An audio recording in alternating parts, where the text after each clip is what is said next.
into the day with the dawn ringing in my ears. Oh, I tune into my TV show. No better way, I gotta get myself into gear. Let's go.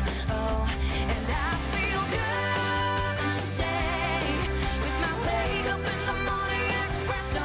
I feel good today. It's my feel good breakfast show.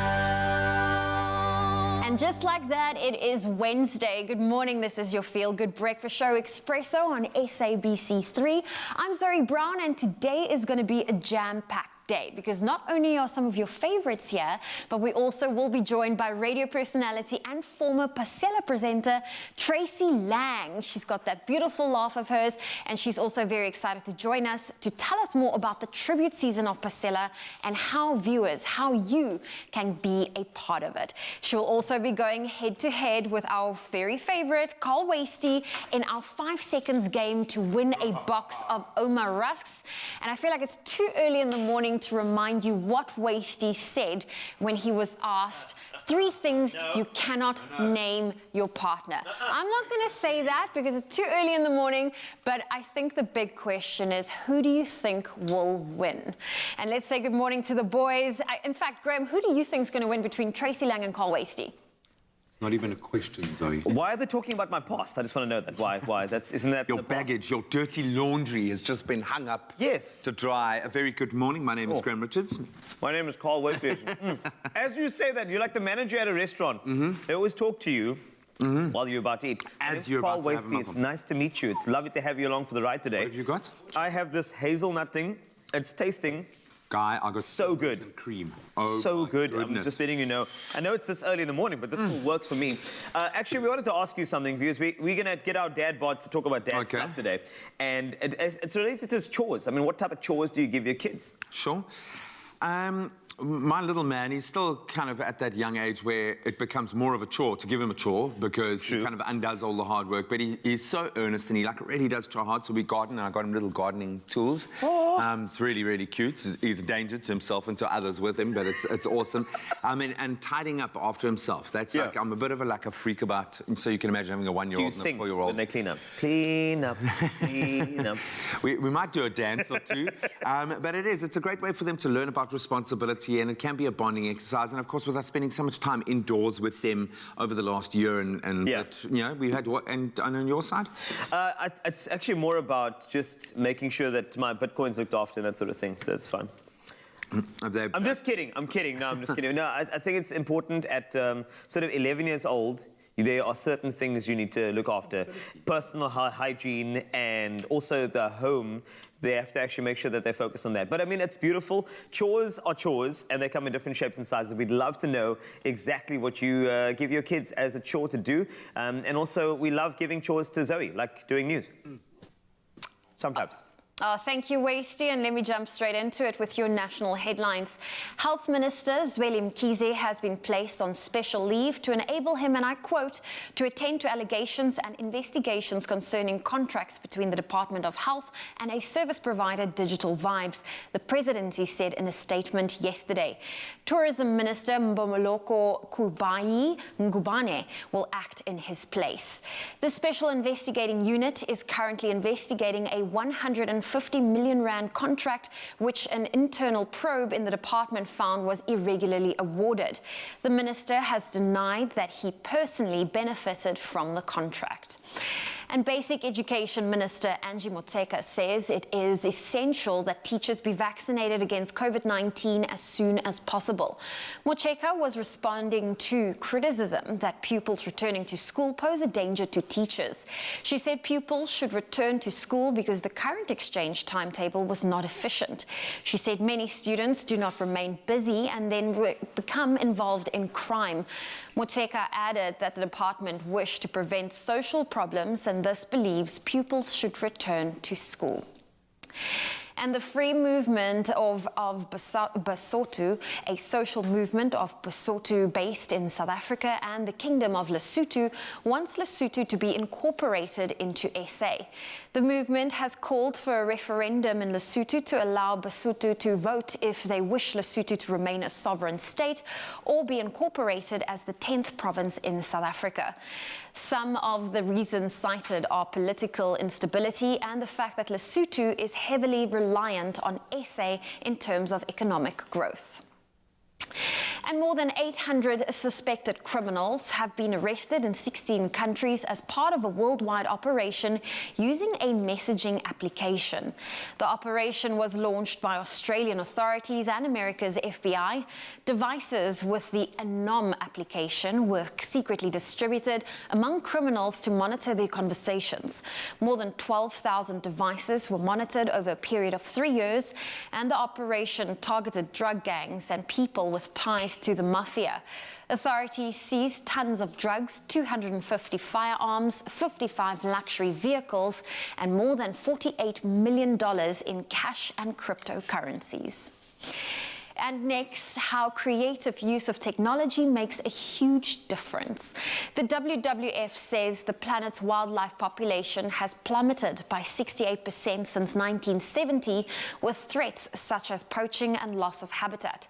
But around the world, animal conservation has now evolved in that it's not just rangers and anti-poaching groups monitoring the wildlife of the world. The most recent eye-catching example of technological innovation can be found in the Balula Nature Reserve in South Africa, part of the huge Kruger National Park, where camera phones mounted in protective cases stream images of animals to people worldwide. This means that thousands can sit comfortably at home and be virtual rangers. Viewers are able to report suspicious activity like seeing fence lines cut or hearing gunshots, and then alert rangers to the possibility of poachers and trapped animals needing help. Later, Mkabela, a member of the park's all-female anti-poaching unit known as the Black Mambas, says this creative use of technology, which also includes drones, satellites and laser sensors, can make an enormous difference. She added that it wasn't a silver bullet and it wouldn't solve everything, but it could be a tremendous impact on conservation. Well, on that happy note, that's where I leave your morning headlines for now. Here is a first look at your sport.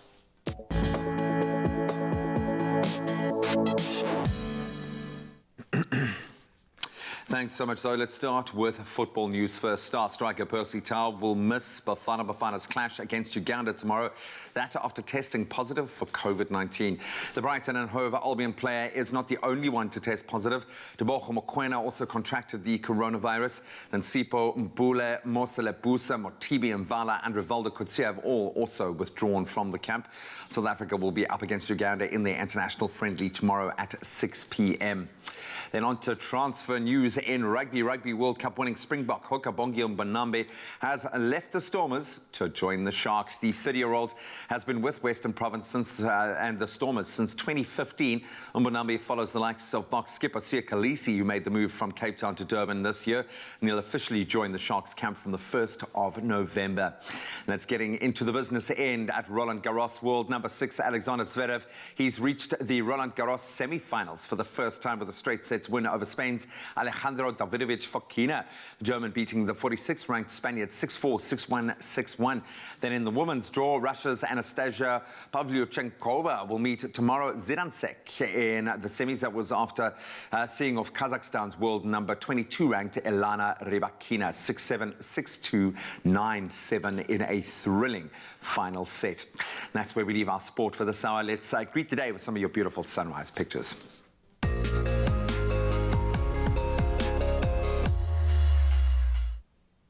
Thanks a lot, G, and thank you to all of our valued viewers. That's you to take the time to photograph and share these amazing sunrise views with us. It is really a great way to start the day. And starting us off with this beautiful morning, and I'm going to tell you this image is gorgeous. It's a moody image from Andre Bester from Saldanha Bay. Just take a look at that. And then John and Rickard Harris from Pietermaritzburg shared this stunning image overlooking the area, showing off the multiple hues of the sky. Please don't hesitate to share your sunrise photos with us on the Expresso Facebook page. We really love to see how you start your day in your area of the country. Now, while we enjoy experiencing a sunrise from your area of the country, we do also have some international viewers tuning in on the YouTube and the Africa channel in the US of A. And this morning we report on the weather from San Antonio, Texas, the 7th largest city in the state. The area is subject to descending northern cold fronts in the winter with cool to cold nights, typically seeing night lows at or near freezing, and is warm and rainy in the spring and fall. Today, the area can expect a humid day with some cloud coverage, giving way to some sun. The maximum will be 34 degrees Celsius. Over to some climate news. President Cyril Ramaphosa has called on leaders on the continent to speak with one clear voice to emphasize the primacy of multilateralism and to express unwavering support for the full implementation of the United Nations Climate Change Convention and its Paris Agreement. Addressing a virtual meeting of the Committee of African Heads of State and Government on Climate Change yesterday, he said the continent needs a strong and well-coordinated common African position. He said Africa needs to adopt key messages that encapsulate the continent's aspirations and work together in the spirit of unity and solidarity. The president chaired the virtual meeting in his capacity as coordinator of this continental structure, a very, very important thing to look out for. Another thing to look out for, the temperatures, and we're looking to see some precipitation in the north as well as some cold temperatures in the south. Let's take a look at those temperatures for now. Now, Polokwane, 5 to 18, it is for you. Bombela, you can expect 10 to start, rising to 24. Pretoria, you got 6 to 17. Johannesburg, 4 to 14 today. Mahikeng, you can expect a low of 6, and that rises steadily to 16. As mentioned, some precipitation, 64% chance. Klerksdorp, 2 to 14, 65% chance of rain in your area. A 59% chance of that in Kimberley, 5 to 16. Bloemfontein, you start at -1, rising to just 15. Richards Bay, 13 to 23, with a 68% chance of rain. Pietermaritzburg, 7 to 22. Durban, you can expect 14 as a low, rising steadily to 22 degrees Celsius. Mthatha, 3 to 22. East London, 12 to 24 for you.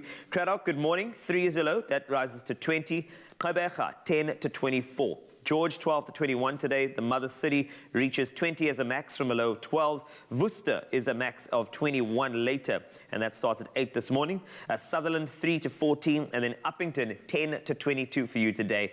And that's a wrap of your temperatures for now. If you have any good sunrise photos, please send them my way. I'd love to use them as a screensaver as well as on this show.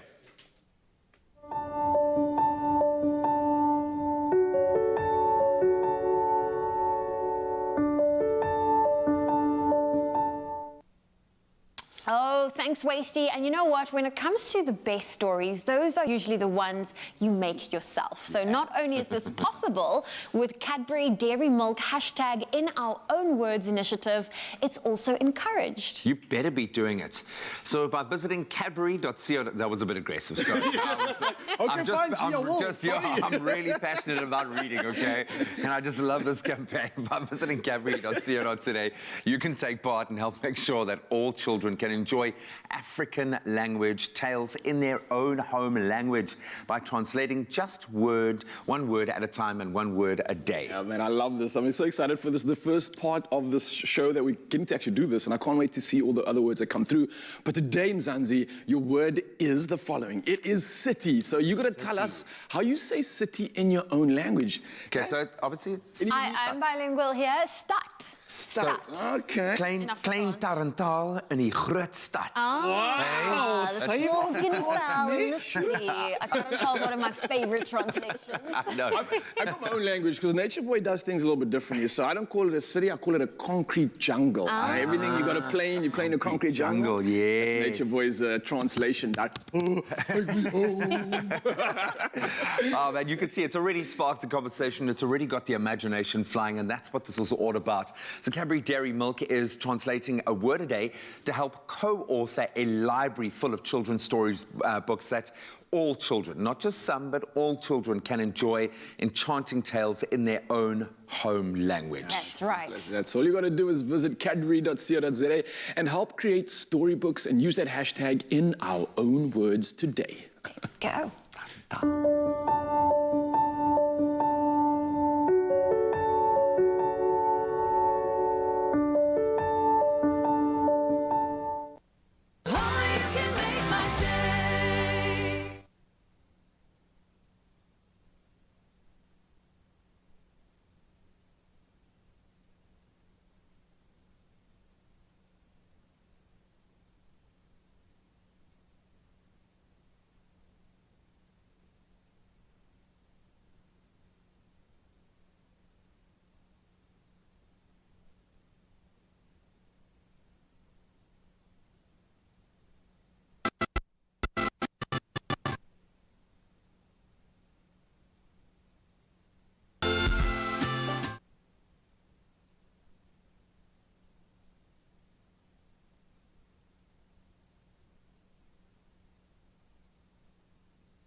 Welcome back to Feel Good Breakfast Show. This is Expresso and S3, and here's a little something for you. Now, when parents leave their children alone at home, it's always with the small fear that things may not all be in one piece when we return. Oh, that is the fear. Well, this is also the narrative explored in the following animated short film, Rita se Groot Trek, that was made by third-year students from the animation school in 2019.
Too sweet, man. Absolutely beautiful. And that sets the tone for our next conversation. Chores. Can we make the road to doing them a lot or even just a little bit easier? And should money or rewards be attached to your child's chores, or even our own, in fact? We've got the answer to that and more with our certified parent coach and all-round awesome human being, Laura Markovitz. Laura, so good to connect with you. How are you? Thanks, Graham. You too. It's good to see you. And for that lovely introduction of awesome human being, I'll take it on this Wednesday morning. Thank you. No, but it's true. It really is true. We've just been treated to the cutest little animation, which really does set the tone. So hopefully a lot of our younger viewers are watching and are feeling inspired to embrace their chores this morning. But it's, and we've spoken about this a couple of times before, because there are so many lessons interwoven into the act of doing chores, from responsibility and things like that. Why is it so important to get kids to do chores? What does it actually teach them? So, you know, a few weeks ago, we were talking about helping our children build a sense of confidence. And part of that building confidence is also about them building competence. So learning how to do things, that they are able to do things that can affect change in the world. So giving them those skills that they can see, oh, I do something and something happens. So that's one of the things. The other thing, as you mentioned, is teaching them a sense of responsibility, that they can be accountable for how things happen in the world. And then thirdly, also that they are actually part of something bigger than themselves, that they actually can contribute to the world. And, you know, that starts off within our families. And so often now we've got kids from so little, and we've spoken about it so often, with their heads stuck inside screen or watching something, and they forget that they can be contributors to the world. So giving them things to do, giving them chores is going to help them. And of course, actually, it can also help us if they are doing things. So let's not forget that as they get older, they can actually, it really is genuinely helpful around the house in the busy world that we live in. So it's an important thing to be getting our kids to do. I'm glad you made the distinction of as they get older, because my kids are still at the age where they pretty much undo all of our hard work when they do the chores, but it's really sweet. And there is a huge, I can see it especially with my 4-year-old, there is this sense of kind of validation and accomplishment when they achieve these things. And boy, haven't we had the time over the last year to really all get stuck into our kind of home environment. So it's become a part of kind of our ritual of being a family, which is great as well. I suppose a lot of parents are asking, what can we do to encourage a better relationship with chores? Because we don't want it to sit kind of weighing on their shoulders like something that they have to do, but something that they feel like they should be doing. How do we promote that? So, I mean, I think that's the truth. Even though it's a good idea and it's important and we know it's a good thing to be doing, they're not necessarily going to be thrilled and gung-ho to be doing it. So how we approach doing it and helping them learn to do it, I think it's important to be thoughtful about that. And how we teach our kids to do anything in the world, we can think about it into the 4 stages. And the first is we do it for them. You know, we start off, we're making their food, we packing their bags, we're doing whatever they need to be doing. The next stage is very much that we show them how to do something. So that's kind of the teaching part. We show them, we're going, look, this is how you put the clothes in the laundry basket. This is how you wash the dishes. We actually show them how to be doing those sorts of things. And then the third stage is very much doing it with them. So giving them the opportunity to try it out, to do it. We're around, we're checking, we're helping. And then the fourth stage is very much that they get to do it themselves. And we step back. And that's often the part where parents find it really hard, is actually the stepping back part, is giving them the opportunity to do it and maybe mess it up as well. You know, maybe make a mistake, learn from it, do it again. That's the part that's often hard. And then always to remember, keep it bite-sized chunks. I mean, we're not getting your 4-year-old to do the entire house and be responsible for absolutely everything. Keep it small so that they get that sense of accomplishment, that they're able to do it. And then also remember, keep it consistent. You know, don't make it the one-hit wonder and we're all thrilled and clapping and saying, oh, Graham's such a big boy. He took his plates to the kitchen. That was amazing. Never to be seen again. So remember to keep it consistent, keep it going. And that's kind of going to help to give them a better sense, not necessarily to love doing all their chores, but to help them learn that this is something that they need to be doing, but giving them the space to learn how to do it so that it can stay consistent. Just wondering why you have to use my name when referencing a 4-year-old child, but I get it. I'm certainly that energy on set. Laura, stay with us. I'm going to ask you the million-dollar question when we return and continue this conversation. Should we be paying as a reward? You can think about that. Likewise, parents at home, you can think about what chores you're going to give your little ones as they get up and greet the day this morning. More from Laura, our parenting certified parenting coach, in just a moment. Oh, you can make my day.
Welcome back. Before the break, we connected with our certified parent coach, and I'll stress it again, all-round awesome human being, Laura Markovitz, to talk about how parents can encourage our children to have a better relationship with doing their chores. A contentious subject, I know, especially for the kids, no doubt. Laura, thanks for sticking around. I'm going to ask you that question, that $1 million question, or maybe it's a 200 Rand question, or a 50 Rand, or a 10 Rand, or a 5 Rand question. Should we be paying our children to do their chores? Because surely there's a monetary lesson somehow involved in that, but does it send the wrong message? How do you feel about that? So I feel like there might be kids who are watching now thinking, oh, please let us say there's a monetary reward. So it's a tense moment.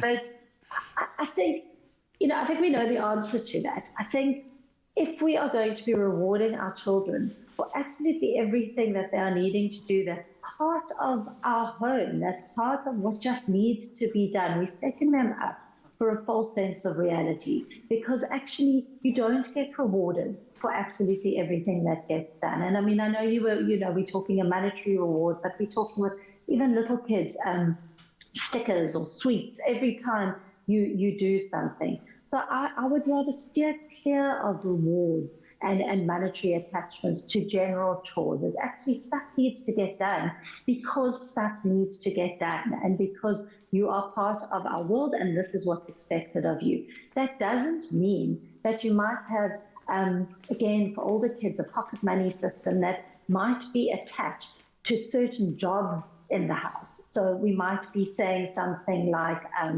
if you cleaning the leaves once a week is attached to a monetary pocket money story. So we might have certain specific jobs that are attached to money, but generally rewarding our children every time they take their plate to the kitchen, or every time they pick their clothes up off the floor, or every time that they have to tidy up their toys, I don't think is a good idea at all. So sorry out there, anyone who's listening, but I really think it's something that we need to learn, and we need to know that there isn't always going to be something that gets rewarded, and the reward is that actually you're part of something, and it might not always feel like a reward, but that's sometimes how the world works.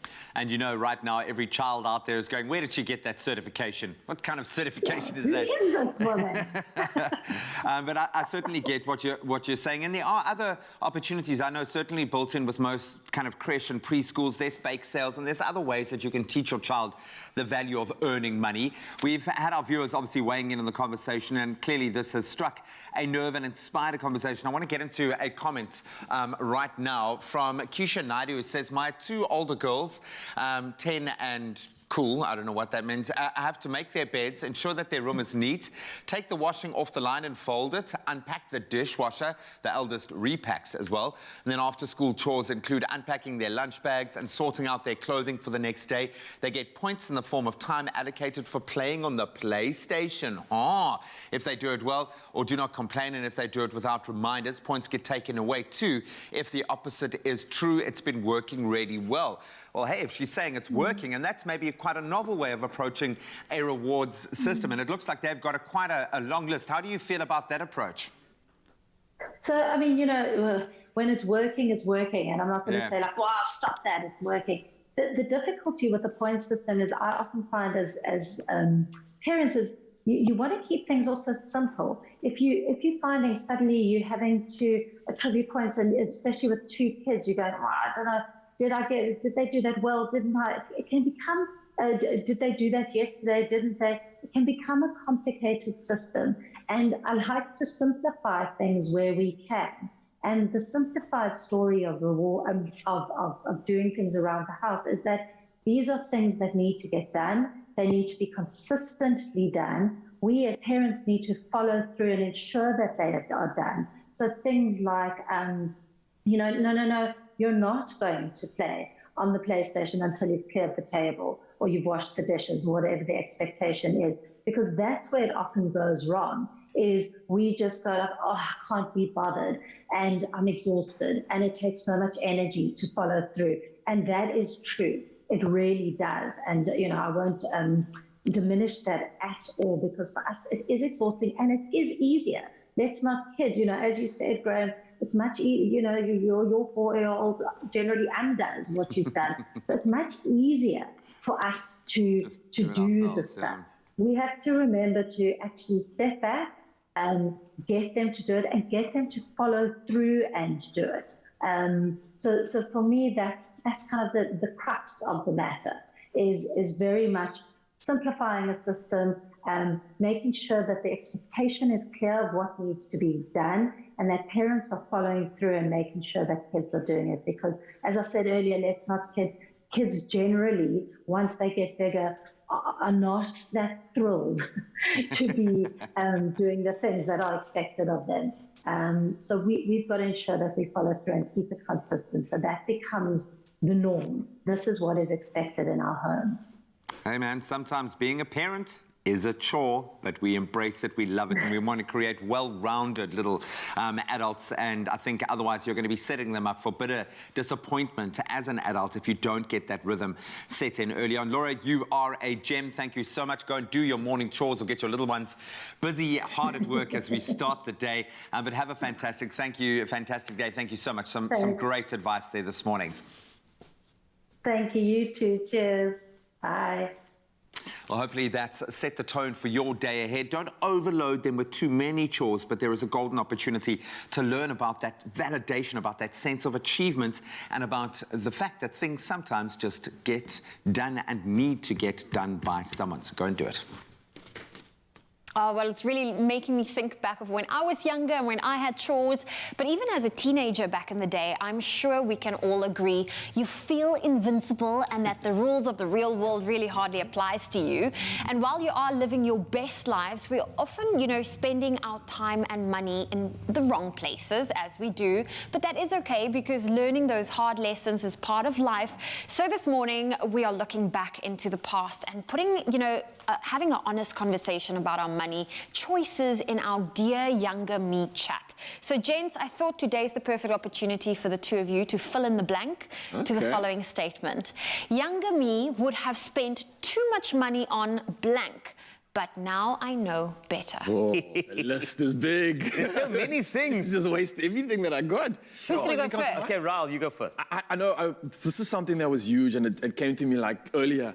I don't know if you guys remember this, but we used to have this era where we would get these like toys, Tazos and Bazos or something in our packets of chips at school, and you'd literally just be so addicted to getting the toy that you would probably not even eat the chips. You'd buy and consume, and if you didn't even eat the chips, didn't help you either, because you just have like a big bloat afterwards. So, yeah, I think I spent about in excess 20,000 rand on chips, kid, maybe. Yeah, but the street cred you'd get. No, when you get the street cred, he was. So many 20,000. Anyway, but the street cred you get when you get so many of those like Tazos on the playground. People look like, this is the guy with the Tazos. Yeah. I got that. Whoa, no one has that. Yeah. So personally, mine was actually more about. You know how expensive the dinosaur books were that you got at those sort of paperback shops? Yeah. I used to love dinosaurs, and the reason why I collect them is that you get a piece of the skeleton, the glow-in-the-dark skeleton, every time. So and once again, add on the pieces as you it's go. that psychology of getting another little piece of something, and that's exactly what happened to me. And I loved it. I think it's good and bad. Bad money-wise, you go to your parents, they're like, we don't have money. I'm like, okay, fine. How many of these fizzy drink bottles can I return to get enough for the magazine? Oh, we used to do that. You get like a rand 50. Yes. Yeah. So that's kind of something that I'd go back and say, calm it down, dude. You will have the internet later in your life. It'll be fine. But it did help you define your perfect and your favorite dinosaur, man. I have many now. Are these also the ones that got nice sound? Yeah, the ones yes. But we won't say. Do it again. We won't do the sounds now. That's fine. It's okay. Okay, that's fine. Yes. I would never do that again. Never. You. Oh, I know. You know what? I feel like this is probably something that throughout my teen years and even my 20s, I spent too much money on clothes. Yeah. And I realized that every time I do a closet clean out, my friends would come and they would obviously they love it. And I would look at the pieces and I've only worn that once. I haven't worn that yet. And it's things that I've outgrown. And I'm just like, Can I just ask something? So what's changed now? The pandemic hit. I think the cover just. I'm not going anywhere. I wear the same loungewear. Don't eat new stuff. That's changed. See, I'm glad I'm you learning came to clean. save. I love that. You've come clean, and I'm so happy we did so. I just pictured myself when, like, being one of Zoe's friends when I was younger. She's like, guys, I'm gonna throw my clothes away. And everyone's like, yes, we're going shopping! Yeah! I love hand-me-downs. So we have a couple of comments on social media as well. I think we must explore them in the next couple of seconds. I know there's so many of them. So let's take a look. Some of the comments, going to Lena Peterson. I don't know who's that. Lena sounds familiar. I know, some What did random. Lena say? Sounds like she's just really lovely and hardworking. Younger me would have spent too much money spending the day at the salon. But now I know better. A DIY hairdo does the job too. Oh, excuse me. Like that. Upskilling yourself. Very nice stuff, Lena. one, Indeed. Lena. And then I see another one coming through from Kavai Deeplay saying, oh, wrong people? Ooh. Oh, the wrong people. If you spend money on the wrong people, you get some people where you go out and it's like a different lifestyle. The wrong people, 100%. Yes, I did that all the time. Still, even now But you to this also day. get some people, they feel like it's cool to pay for everyone's bill. It's like a status thing, but you're actually, at the end of the day, just making everyone around the table very uncomfortable because everyone was there to pay their own bill. I unfortunately did a lot when I was drunk. I thought I was invincible. Yeah. But no one was younger. No one was younger. And then Edwina saying nail polish and jewelry and makeup. Oh, I think every girl has gone through that. Yeah, it happens, eh? But I mean, it's thank you very much for sharing and for you sharing that Simbazas and drunkenness. It's Maybe nice you to want to hear go check out my collection, see if I still have it, eh? I'm sure you do, man. Depressing if you don't. Can you only imagine? And then also, okay, there's a couple. I actually can't stop reading these. Then Tatum saying, younger me would have spent too much money on buying drinks for my friends, but now I know better. Do you know Tatum? Tatum? Yeah. We all know it, Tatum. These random strangers coming through today. I wonder who these people are. Yeah, who are these guys? Wow, it's like everybody. And I see another one. read the comments. I can't see Lucky that far. Boyang also says, I think Lucky feels me, not the younger version of me, but the slightly older one. Booze, I think we definitely waste a lot of money on that. No more. Our body is a temple. This is where the money goes, into upskilling, upgrading, and making sure that I can conquer. Yes, man. The scaffolding is important. Like that. And so many clothes is coming in thick and fast from everybody from here on out. And I do think, you know, when you are in your formative years, you're trying to develop a certain identity, and that identity comes from the outside. And now as you get older, you know that the identity is from the inside, which is beautiful. That's There so we true. go. And you get to look back on all the mistakes you made when you were younger by looking at the clothing you want to give away, like Zoe and our fashion sense. Yes, so many items of clothing, hey? But you know what? That's the beauty of learning as you grow up. Because if you're lucky enough to be to be a student, then I encourage you to do something today that your future self will say thank you for, and that's always saving. Save, save, save. It is so important. And if you're ready to take your money seriously, then visit the Youth X platform by Nedbank that gives you free and direct access to financial resources as well as financial masterclasses from industry changemakers like Shaw Majosi, Theo Malloy, as well as Rich Manisi, just to name a few. Now you can visit unlock.me and it's all yours. Indulge your desires. Be swept away by the fragrance of dissent. Take the plunge into impulsive spending until you find yourself deeper and deeper, drowning in debt. In this world of temptation, do you want a bank that takes your money? Or a bank that takes your money seriously?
It's my feel-good breakfast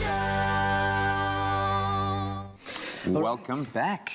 Ready for a serious chat, man. 'Tis the season for sniffles, aches and colds, especially when it comes to our little ones. But feeling unwell doesn't only mean colds and flu. Babies often suffer from a myriad of things like colic and stomach discomfort. Wind, a little bit of wind is Lots big of in wind. the bubbas. And I think what breaks my heart is they're often unable to tell us why and where it hurts. Now, the thing is, we were going to bring in international guests, but we thought, let's start at home. That's where the best people are.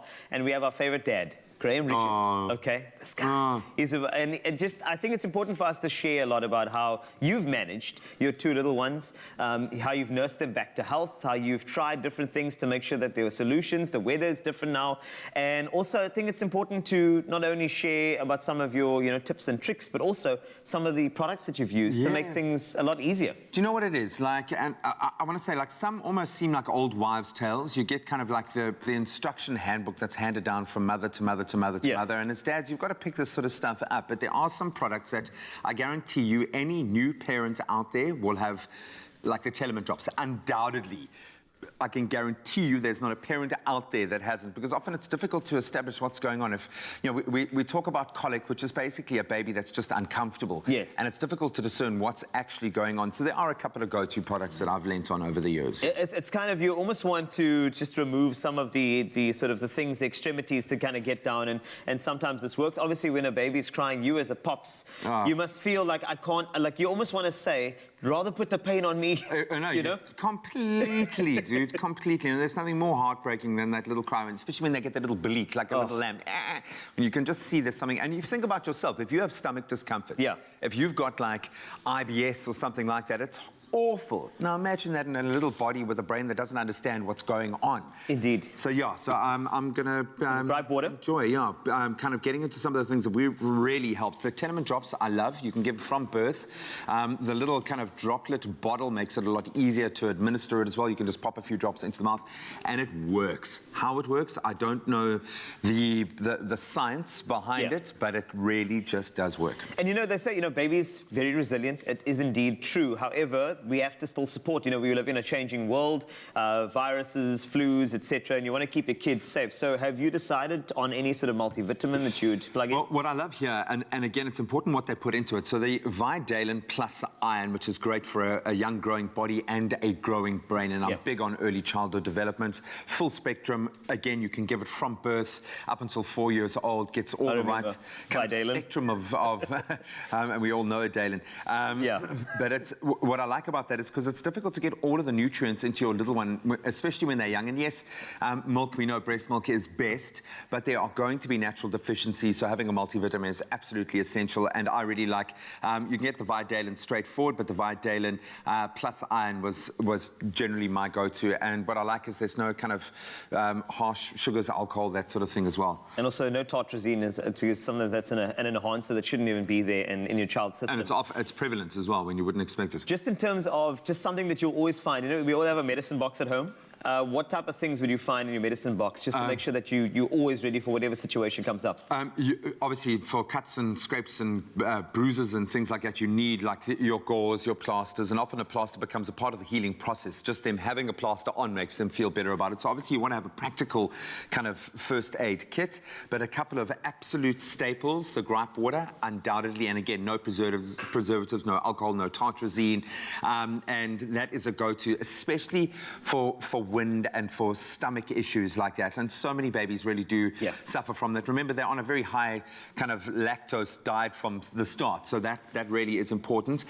And then something that is absolutely essential, Antipiol ointment. If your baby suffers from eczema, if they have a naturally like a dry skin, if they suffer from really extreme nappy rash, it is a beautiful barrier cream. It works really, really well. We always used to get like the supersized tube of it.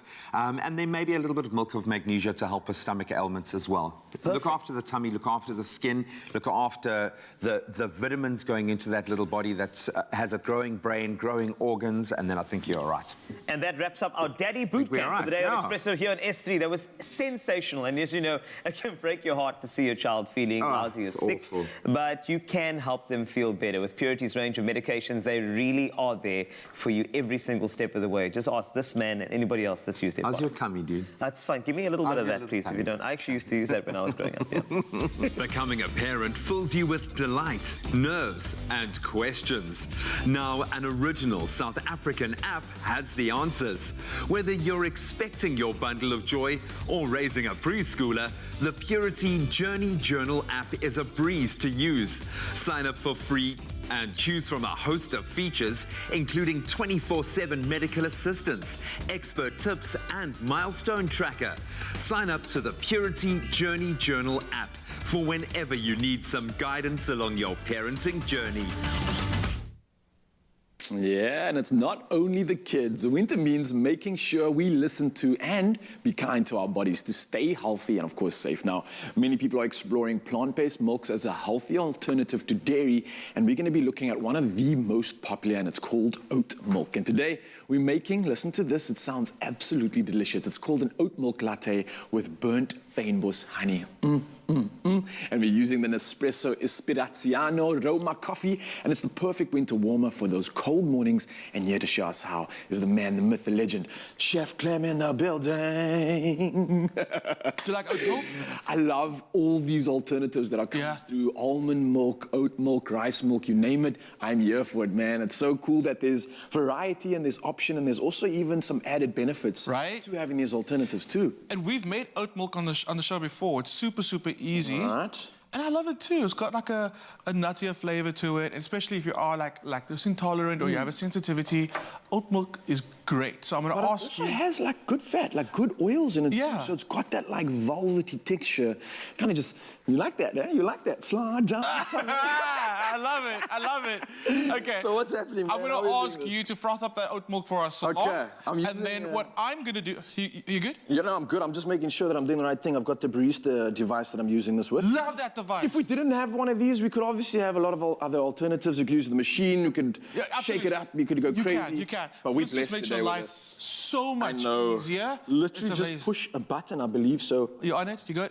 All right. Then, boom. What I'm going to do is I'm going to burn some honey, which is Burning great. honey. Normally things happen like that by accident. Yeah. We're doing it intentionally. Okay. You know when you make a creme brulee, you've got to get that beautiful, like, burnt sugar on the top. It just adds so much flavor to it. Sometimes burning things, it brings out a different flavor, and you really want to do that this time because it intensifies the flavor of the honey. It makes it such like it just makes it so deep and dark, and that paired with the creamy oat milk and with our delicious coffee is absolutely amazing. And there's two things you think of when you think of burn. You think of like the dirty, weird, oaky type of like a smell, or you think of like mild roastiness, woodiness, oaks. Exactly. Those kind of feelings coming through, you know what I mean? We're going for that. I want We're going that. for that. Yes, please, give me some of that. So you're going to get in the pot, you're going to start cooking it. Keep an eye on it, okay? Because it is a sugar. Sugars burn very quickly. You want it to darken. What's going to happen is you're going to see, it's going to look like this. This is what you're looking for, okay? Smell that. It's intense. Ooh, it's like doubled in its concentration. Exactly. So get it in the bottom of your glasses. Okay. And then I'm going to make some beautiful espressos. Ooh, Get that in there. and speaking of espressos, you guys can obviously go on out and find this recipe. If you just tuned in, firstly, shame on you. But secondly, don't worry, we got you. We got you covered. Over to expressoshow.com for this recipe inspiration. We're doing something fancy. We're warming up the belly and we're making sure that you stay healthy at the same time too. And we're using a hero ingredient this time. Of course, it's from Nespresso. This flavor variety for me is absolutely essential. I think the balance, it's 70% of that sort of Arabica blend. You've got a 30% Robusta. That mild sort of 8 intensity on the scale kind of really shows that it's got a lot of that jam-packed flavor. I think it's going to add well to that roastiness you're talking about with the honey too. So this is a prime one coming in here. You ready for this? Let me just pop that off. It looks ready indeed. I think you're going to do the honors. I like when you make a coffee, right? And you don't just make a coffee, you kind of make it like a little more. Turns into like an event. Yeah. You know what I mean? And then it's an experience, and then it's a memory. Booyah. I love it. Okay, so you can top that up for me. Look at this, Clem. It's like a perfect... Ooh, I put it on again. Whoa, no, don't do that. So I put in like a perfect little... There we go. Yeah. Oh, man, that just looks good. Watch this pour, guys. Oh, yes. beautiful. Nice. Tell me when, Clem. Gotta save some for you, right? Now I'll make myself some more. You can top that up. I like the way that's pouring. My kind of guy. I'm gonna go all the way to the... That's the one. That's the one. Oh, yeah. So you should get the flavors of the coffee coming through, and then that burnt honey coming through as well. It's what you should taste, and then the creaminess, like of the oat milk, slightly nutty. Let's find out. Yes. Second comment. Yes. Third comment. Hell yeah. Thank you so much. What was it, last one? The last Hell one? Yeah. Absolutely magic. It's sweet. It's not overpowered. The roastiness coming through. The intensity of that coffee is just perfectly balanced out. You are here to serve. Now, send us out with that shimmy that you did in the beginning of the segment. My shimmy? That shimmy thing that you did. Oh, cheers, guys.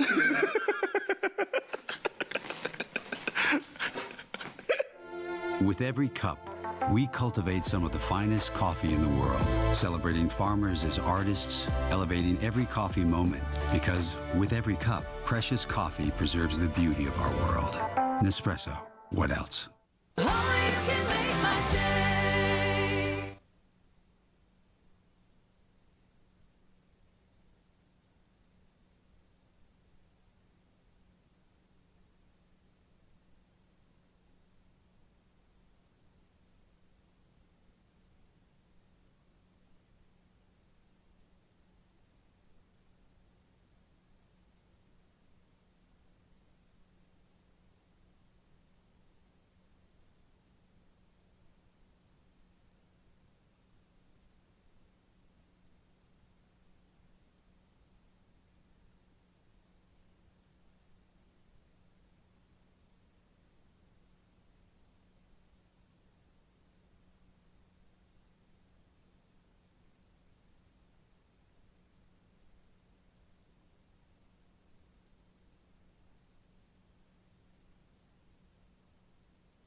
It's my feel-good breakfast show.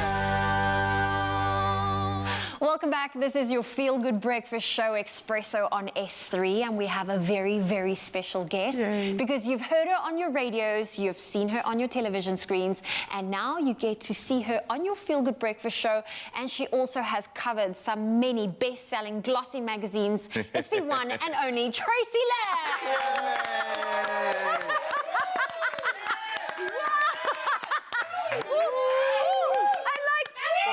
Can we have this again, please? I love it. Okay, let's do that again. Ladies and gentlemen, South African media personality Tracy Lange. Oh my God. You looked at me. Take a selfie. Take a selfie. Oh, man.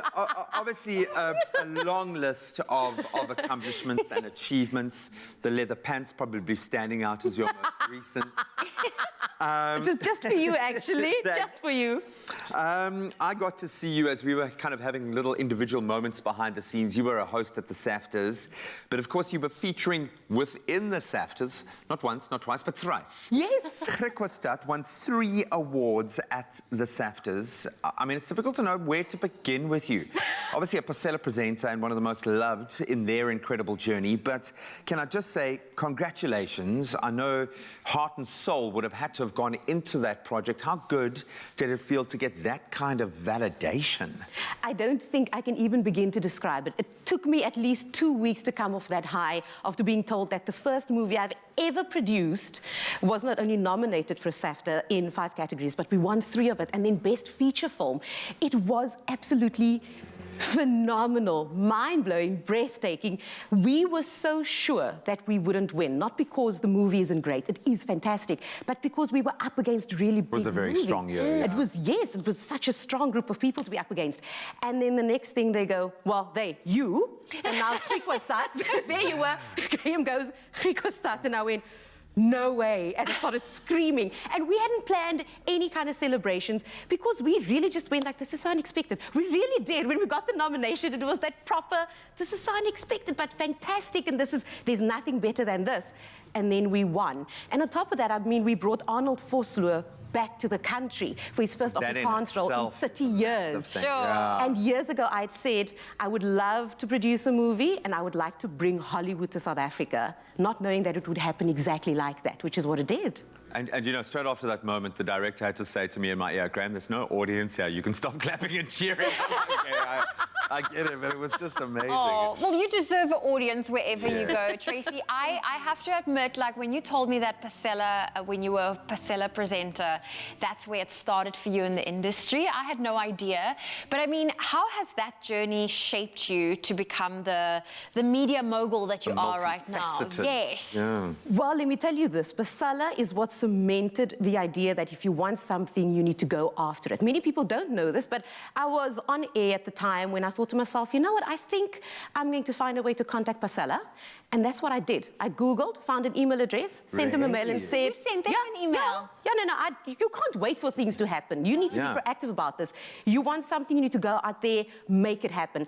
And then if they go no, then it's like, okay, cool, then let's find another way. And that's what I did. I sent an email. A week later, I got a mail to go, cool, we would like to audition you. And 3 weeks after that first email, I got on a plane, flew to Durban, and did my first Pasela insert. But you got to do it, eh? You got to have to. Otherwise no one's going to answer. And that's how it's been throughout my career. It's being the one that just kind of reaches out, and that's what Pasela has done. It's opened so many doors. That was 2008. In 2012, a new show started, and they called me and they went, we remember you from Pasela. Please come and host for us. Yeah? Well, I mean, that's how I got into Expresso, was exactly that. Are you that guy who does, the value of being around for a while? Come on, you know. In my case, certainly helps. Then that was the beginning of the journey. Now, you fast forward to this opportunity to look back at all of these adventures, these magical moments, these incredible co-presenters that you've worked with. You're busy filming and kind of putting together the tribute series, which will be the grand finale, if you will, after this current series. Talk us through that process. Why is it so important that you do look back after the journey you've had? To just see how far you've come, first and foremost. But can I just share with you how exciting it was being part of filming this? When they contacted me and said, Tracy, you were part of it, please can we do a couple of inserts with you? I went immediately, yes, whenever, whatever you need, my rates I'll be have there. gone up slightly. And then I went, is there danger pay you want me at Culinary again? Because that's what we did in one of my inserts in 2008. We went to Culinary and we raced around the track in one of those A1 cars. And you know, when you're younger, you're not scared of anything. You're willing to try any. Yes, completely. And this time around, I was a little bit more scared. But it was great to just share this with so many other people as well. And actually bringing an older gentleman, Royston Stoffels, who I'd done an insert with as well at the time. And I mean, he's 70 and he got into one of the cars as well this time around. So it is so good to just reminisce and go, gosh, look at what Pasela has done, the doors it has opened, not only for me, but for so many others. Yeah. And was Paul Rothman really that beautiful?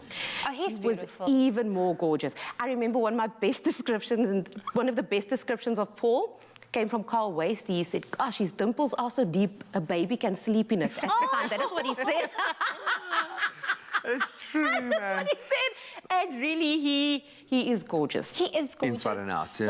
When I got interviewed on Pasela, he was the presenter, and I was just like, oh, this man is really beautiful in person.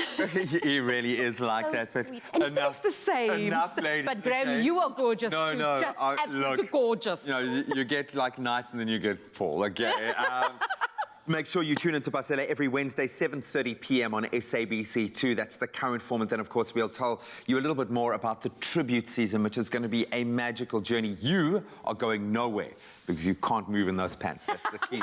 But stick around. We're going to continue our chat with Tracy in a moment.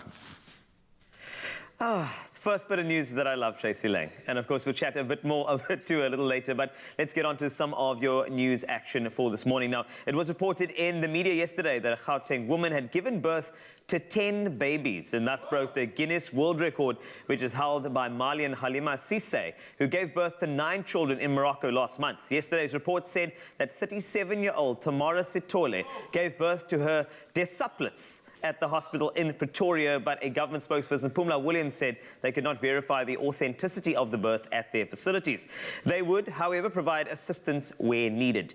Now, staying with health news, Health Minister Zweli Mkhize has been placed on special leave to enable him to, and I quote, to attend to allegations of investigations concerning contracts between the Department of Health and a service provider, Digital Vibes, the presidency said in a statement yesterday. Tourism Minister Mamaloko Kubayi-Gubane will stand in for him. The Special Investigating Unit is currently investigating a 150 million rand contract, which the department found was irregularly awarded. The minister has denied that he personally benefited from the contract. Moving to international news now, the UN Security Council has adopted a resolution recommending that the UN Secretary General Antonio Guterres be appointed for a second term. His 5-year term of office ends on 31 December, and the General Assembly is likely to ratify the resolution next week. Portugal had already nominated Guterres in February as its candidate for the next term. He was the only candidate nominated, and Guterres has said that he would push for stronger diplomacy for peace, but also warned member states to avoid a new Cold War.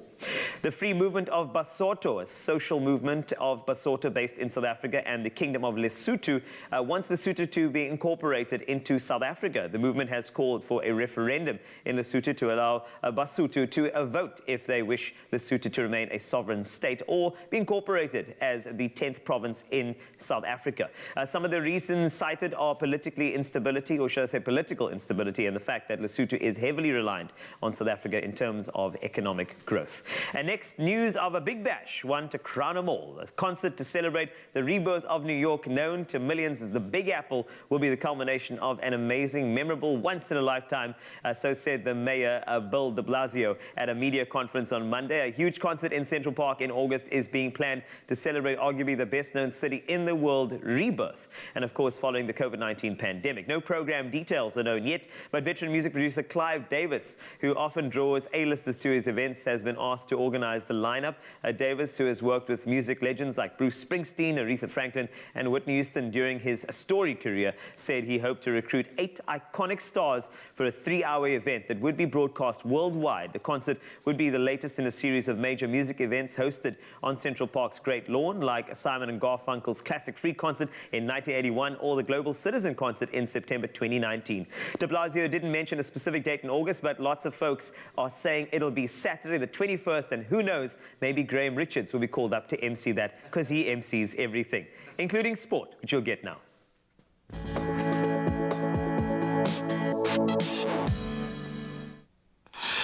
Thanks so much, Carl. Let's start with footballing news. Unfortunately, not the best news. Star striker Percy Tau is going to miss Bafana Bafana's clash against Uganda tomorrow.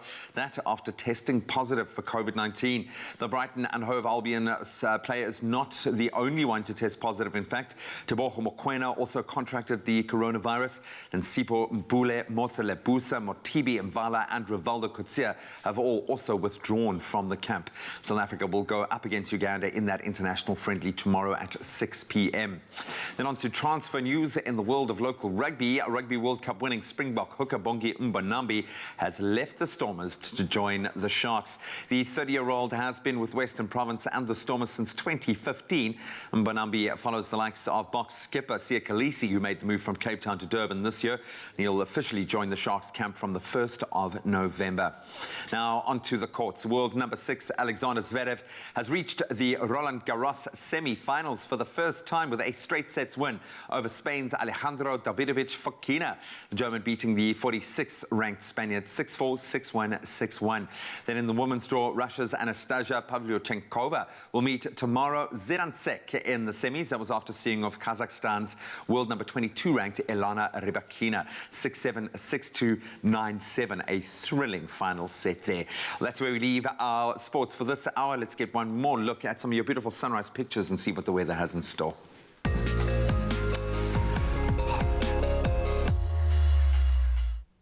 Thank you, G, and a big thank you to all our viewers that take the time to photograph and share your sunrise views with us.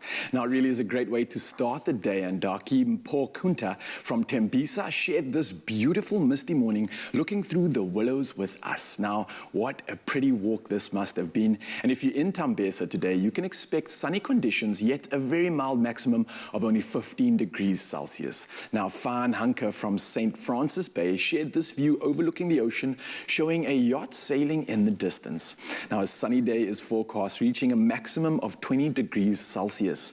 And of course, please do not forget and do not hesitate to share your sunrise photos with us on the Expresso Facebook page, because we absolutely love to see how you start your day in your area of the country. And now, while we are enjoying and experiencing a sunrise from your part of South Africa, we do have some international viewers tuning on both YouTube and the Africa channel in the USA. And today we are reporting on the weather from the Grand Canyon in the state of Arizona. Now, the Grand Canyon is 446 kilometers long, up to 29 kilometers wide, and reaches a depth of over 1,857 meters in places. Now, the Grand Canyon is part of the Colorado River Basin, which has developed over the past 70 million years. And one of the world's natural wonders, the iconic Grand Canyon, draws oohs and ahs from visitors perched at the edge of its towering cliffs. Now, activities in the area include numerous hiking trails and river rafting, just to name a few. Now, today the area will be partly sunny and breezy, starting at 9 degrees Celsius and reaching a maximum of 28 degrees Celsius. Now, staying with the show's ocean theme of yesterday, scientists are reporting what they say is the longest sediment avalanche yet measured in action. Now, it occurred underwater off West Africa in a deep canyon leading away from the mouth of the Congo River, and something in excess of a cubic kilometer of sand and mud descended into the deep. Now, this colossal flow kept moving for 2 whole days and ran out of more than 1,100 kilometers across the floor of the Atlantic Ocean.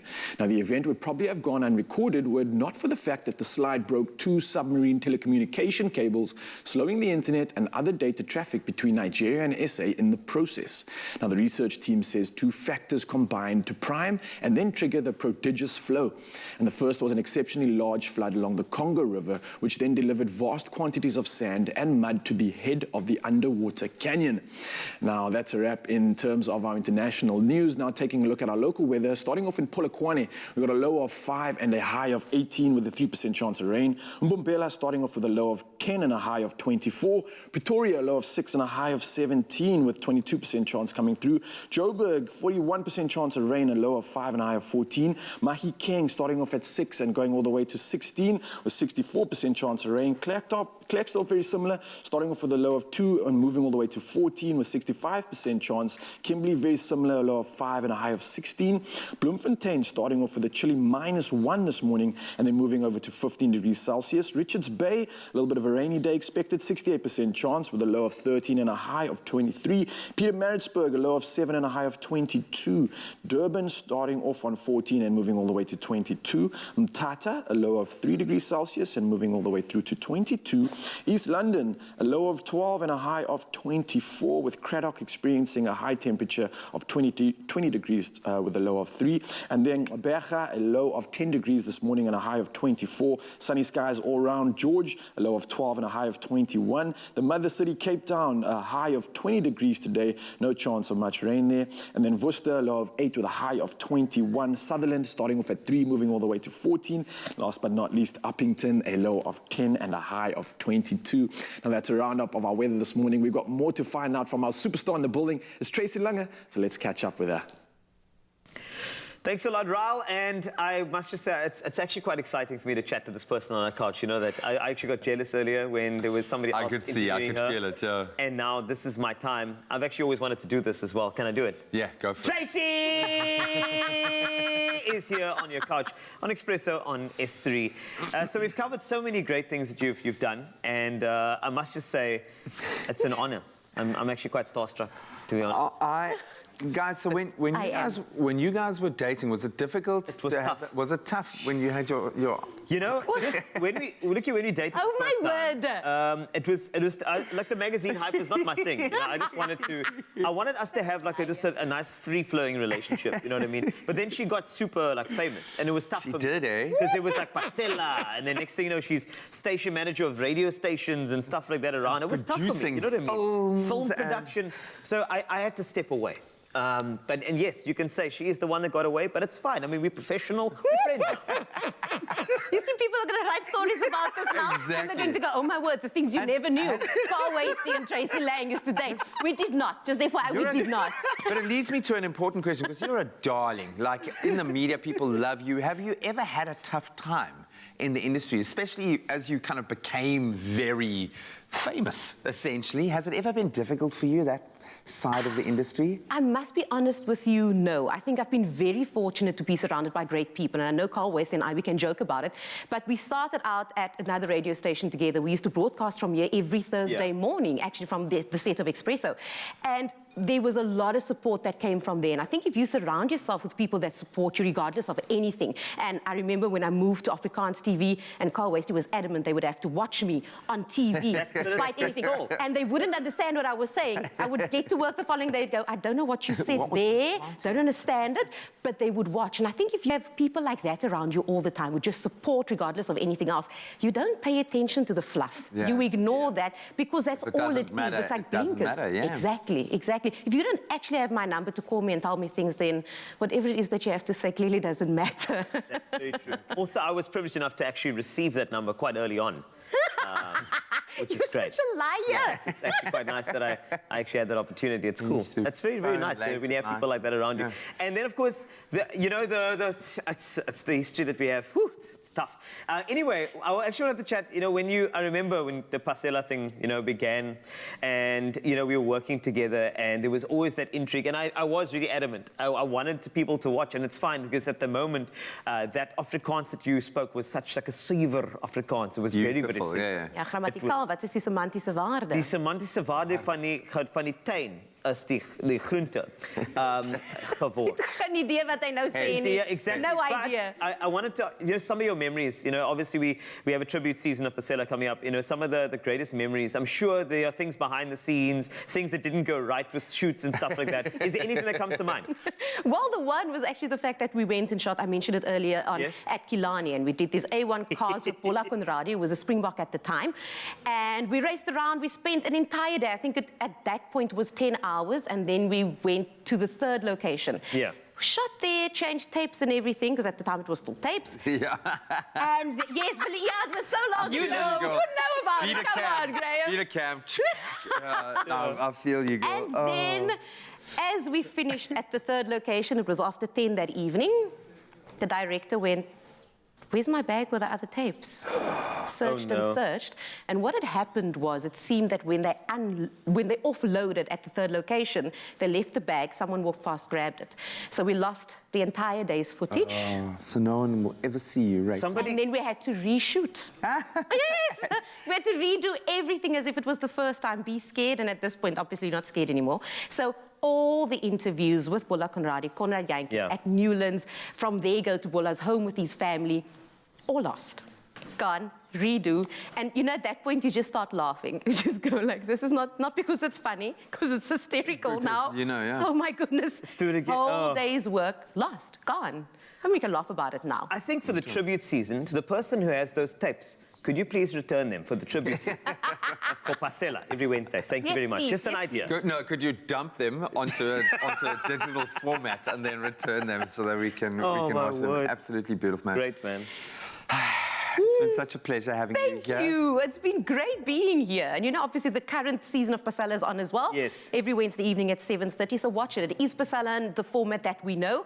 And if you would like to add your tributes as well, don't forget that you actually just have to go to pasela.co.za and upload your video over there. Yes, because we'd like to see that. So you see, they can share the tapes. Maybe just a video of yourself going, hey, how's it look at me? Here I am. I've got the tapes. Or you can win one of the coolest cookbooks ever. Obviously, through your journey, I know you've worked with some of the best foodies in the business. Are you ever going to win an Oscar for Best Foreign Film? Yes. I hope so. I think you'll win an Oscar for a flow joke first. Oh, yes, you know Right? it. Of course. Guess what? I'm going to ask you now. Okay, Do you have go. a flow joke for me? Of course. Let's do it. I'm Let's always go for ready. it, I'm go always for it. ready. Let's go. But you know, so many of the flow jokes just work in Afrikaans. Yes, no, gooi. Okay, is that fine? Yes, ons bietjie verstaan. sielagtig, maar gooi. Ek is bang hulle gaan nie verstaan nie. Okay? Maar kom ons gaan. So just so you know, flow jokes, it's a weak joke. Flow as in weak tea. Flow Okay. tea. Yes. Okay, really bad. Bad It's joke. horrible. Yeah, yeah. Like No, Afrikaans. not bad. No, not Not bad. even bad. No, It's it's weaker. better. No, it's better It's than. weaker or no, better? It's better. Yeah. Okay, go for it, go for it. So, lyk my alles styg. Petrolprys, huurprys, kosprys is net my salaris wat hoogtevrees het. They didn't get it. No, did you understand? No, I didn't. And So basically, what she meant was everything is rising but her salary. except my salary. Yes, that's it. See? Got a fear of heights. He made it boring. I He know. just made it I boring just now. wanted to say the only thing that has a that fear of I- heights is my salary. This is what happens when I you thought watch you your meant seller. he had a fear of heights, which is kind of understandable. But oh, you're awesome. Baie you dankie did Tracy it. Lange. Ons Well Afrikaans is done. baie vlot soos 'n robot hier op Expresso op S3. En Graham, would you like to finish off the Afrikaans sentence, please? No, not at all. Please do. Ek's 'n bietjie sineweeagtig. Ons wil ons liefde vir Ja. jou gee omdat Daar jy is my gunstelinge TV Aanbieder. aanbieder. Thank you. No, we love you. Yes. And we love the fact that you guys love Pasilla as much as we do, and we want you to keep watching, keep supporting, because it is a very important time to be a part of that journey. Make sure you make the time to tune into Pasilla every Wednesday at 7:30 p.m. on SABC2. And remember, you have until the 26th of June to send in those awesome videos on Pasilla's website. That's pasilla.com. Your video could be a part of that amazing tribute season, and you could win yourself that Pasilla cookbook. Can we get one more round of applause? Yes! No chores for Tracy Lange. Baie dankie hoor. Thank you. Tot ziens, dit vir jou. Met 'n splinternuwe seisoen van Pasella Nou my lug weer, wat die lug weer. op Woensdae 19:30 op SABC2. Hop. Mooi! En by dit is daar 'n groot bonus wat vir kykers op die horison wink. Dis jare sedert ek laas saam met julle gekuier het op Pasella. Pasella 23 jaar. Dit is tyd om Pasella se 23 jaar te vier. En jy kan deel wees van hierdie spesiale huldeblyk-reeks. Hier is ons al drie aan die einde van 2002. Na ongelooflike 3 dekades op die lug, stap Pasella terug in tyd met 13 episodes wat vroeg volgende jaar uitgesaai word. Hoe voel dit vir jou om weer voor die Pasella kameras te wees? Dis 'n rukkie, né? Wen ons was die beginspan wat in die 90's. Ons kuier by van ons gunsteling aanbieders. Hoekom gemaak julle nie doughnuts saam met Paul op die droogste wynroete in Suid-Afrika nie? En by dit wil ons die kykers die kans gee om deel te wees van hierdie historiese seisoen. Toe maar, is net ek. As jy saam met ons op die kassie totsiens wil sê, deel 'n persoonlike video met jou afskeidsboodskap en 'n paar van jou hoogtepunte op Pasella oor die jare en staan 'n kans om 'n Pasella kookboek te wen. Video's kan op ons webwerf pasella.com ingestuur word. Die sperdatum is 26 Junie 2021 en bepalinge en voorwaardes kan op ons webwerf gevind word.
guitar in your life, whatever that is. I have touched a guitar. I did guitar lessons in grade 5. It looks like churning but butter. Not air guitars. Or like you're desperately rowing in a circle trying to escape a shark or something like that. It's... Well, welcome back to your Feel Good Breakfast. Oh, hey.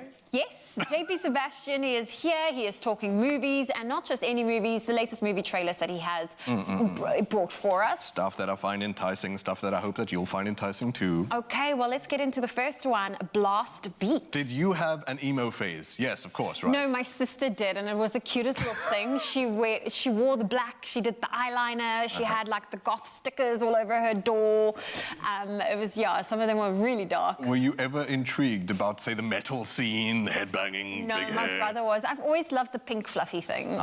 We'll see if this movie can persuade you otherwise. So it's Blast Beat is a coming. Oh man, that poster is so poor. I'm sorry, that's a bad start already for me. Although the trailer is actually intriguing, that looks like Spy Kids 500 or something. Anyway, let's move past that. Please show clips from the trailer. 2 brothers from Colombia. And this is set in the year 2000. Well, I mean, you could set it in the year 2021 because the political turmoil is pretty much the same. They're escaping political turmoil in Colombia. They're trying to get to the United States where they have sort of temporary immigration status. 2 high schoolers, one has, it seems, a lot of promise. He has an analytical mind. He has this dream of interning possibly at NASA, and he's on his way towards some sort of scholarship for it. And he's into heavy metal, yeah. Is that the one with the long hair? Surprise, surprise. Although I suppose the skinhead thing too, I doubt that he's into like Brahms or something. So great promise behind the one brother. The other brother, however, is just a teen who's trying to figure himself out. The intensity, though, is that when your life is temporary in another country, you have to be like peak American to qualify for, you know, sticking around permanently. So when the one dude gets bullied, he's already labeled like a troublemaker. His documents are then in jeopardy. His future in that country is in jeopardy. And the other one has to just depend on being a rocket scientist, quite literally. All the while, the trailer vacillates between him having this ambition just over the mountain, him having to worry about taking his brother under the wing, and at the same time, these violent metal outbursts. Because a blast beat, by the way, I think is a drum line in heavy metal music where you move into sort of a discordant phase where the drummer does his own thing against possibly the beat of the rest of the band, and then you fall back into harmony. So that constant tension of, and man, I mean, like imagine the difficulty of like having a sibling who's still just trying to figure themselves out as the way a teenager has the right to, but you have to take them under your wing, worry about their future as well as yours.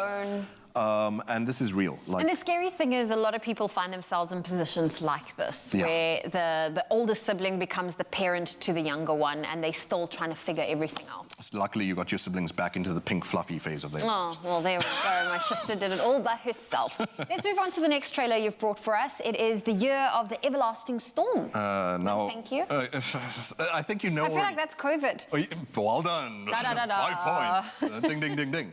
Like whenever a movie is going to be called The Year, for the next 10 years, everyone's going to go, okay.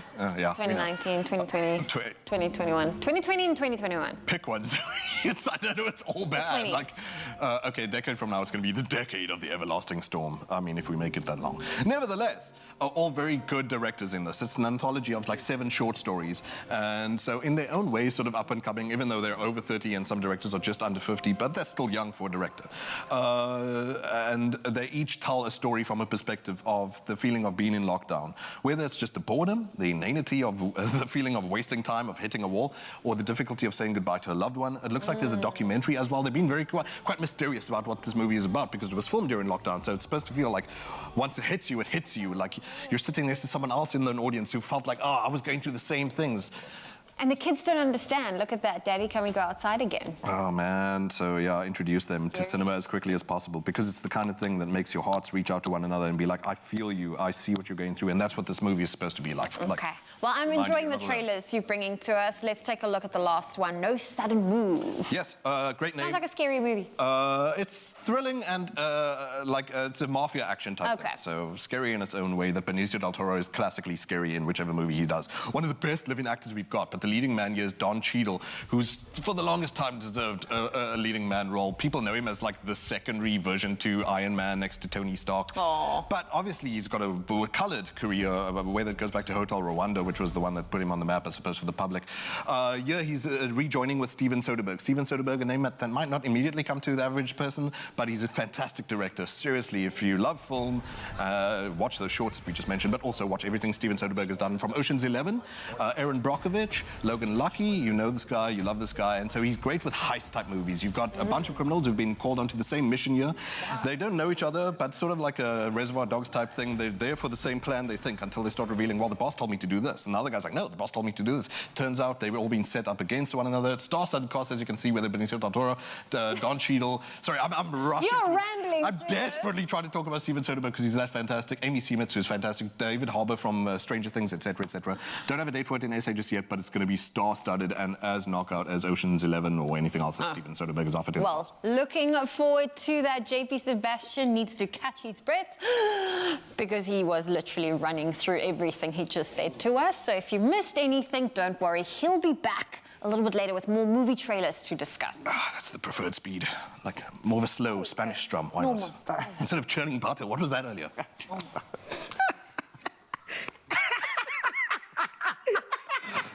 Oh, this has been a wonderful show. I can't tell you, it's a bit self-indulgent. If we're laughing and it feels like you don't know the joke, I'm sorry. It's just, I've had a lot of fun. I'm reconnecting with old friends. I'm watching older friends reconnect. And don't be fooled, though, by all the smiles and the laughter, because the game is about to get hectic. It's a game of survival of the fittest. It's time for the 5-second game. Dun, dun, dun. Aww. And we've got Tracy, she's okay looking, Lang.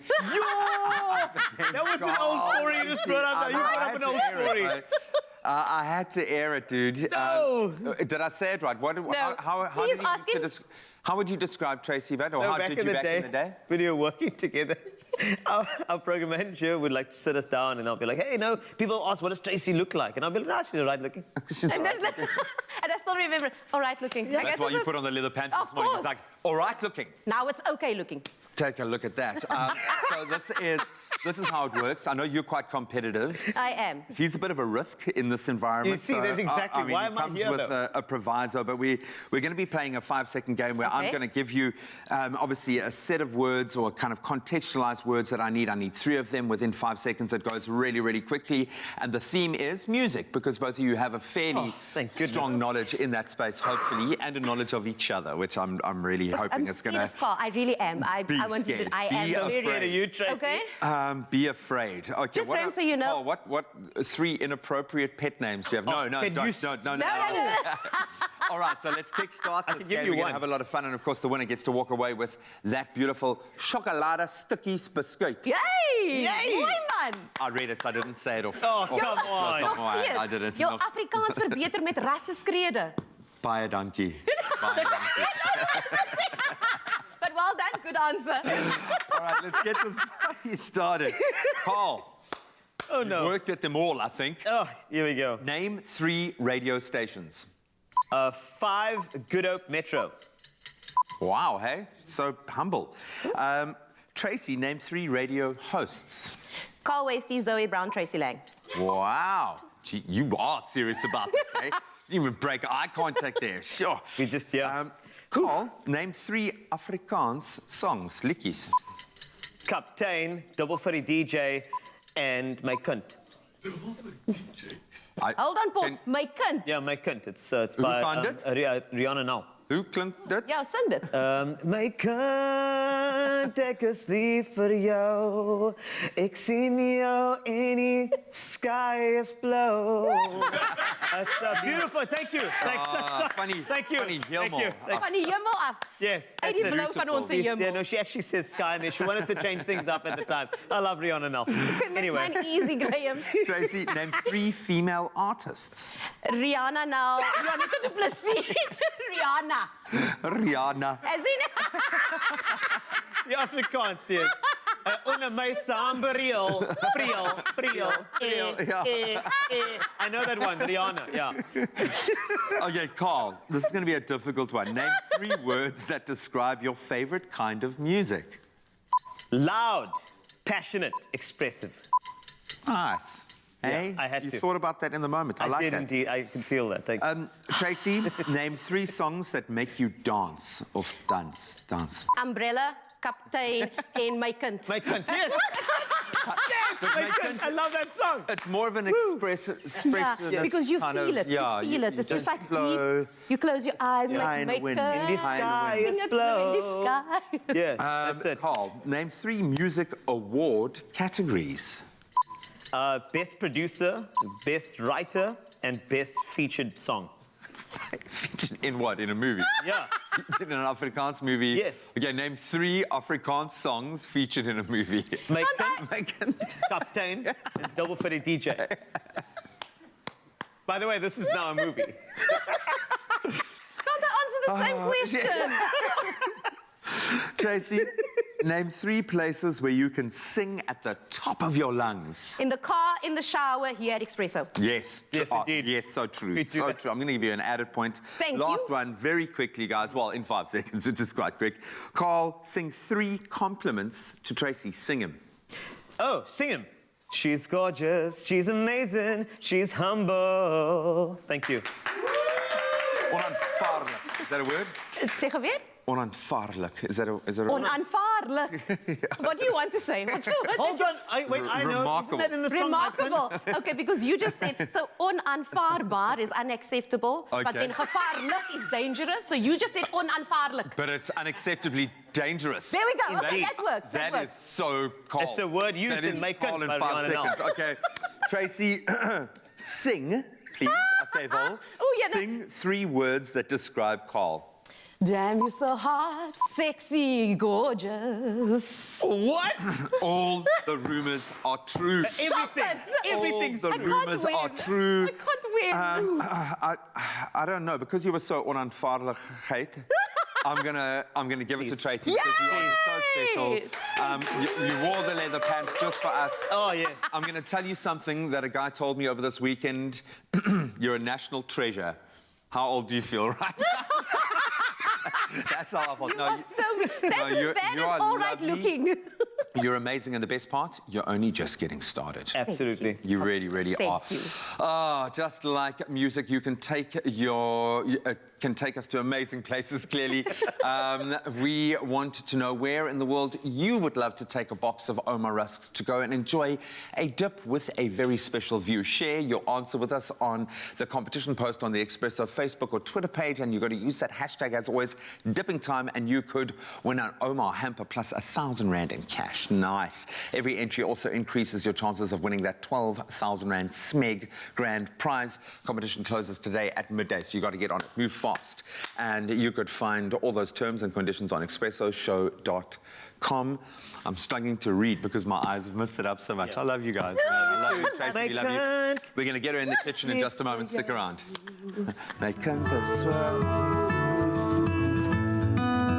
Any time is dipping time when it's with the ones you love.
Welcome back, beautiful souls. Yes, you're live right here on S3, opening up on Expresso.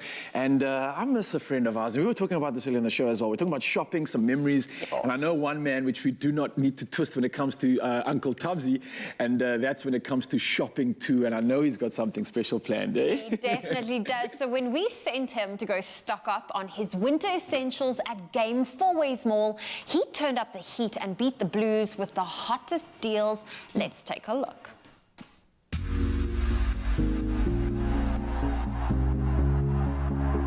I'm sure you already know this. Cold feet mean, my friend, that those Puza Thursday outings of yours, those days are numbered because das Bali. But it also means that you can bring ubumnande kaya, that chias, into your own home. And the way to do that is with everyday low prices and deals at Game. They're all about beating those winter blues, whether you're doing it in store or online. I'm all about that winter blues beating, and that's why I'm here to shop at Game. My shopping experience at Game was magnificent, flawless. From the moment you step in, the sanitizer station is ready to say, come on in. You get your hands in there.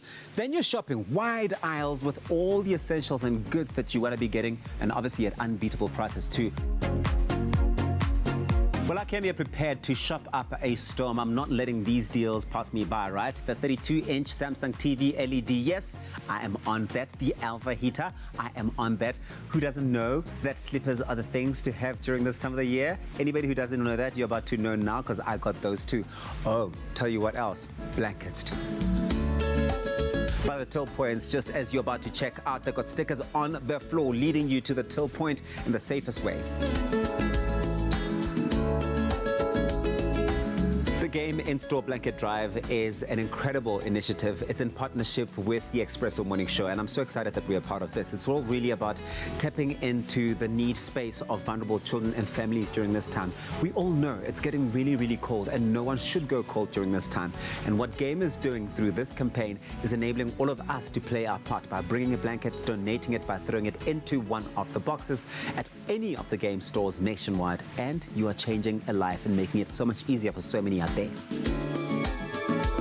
An initiative like this is an important one for me to be a part of. I know it's very easy to take for granted how privileged some of us are to be able to not worry about something as trivial as a blanket. But for so many children and families out there, really that is such a big need. And the fact that we can do something about it means that why not?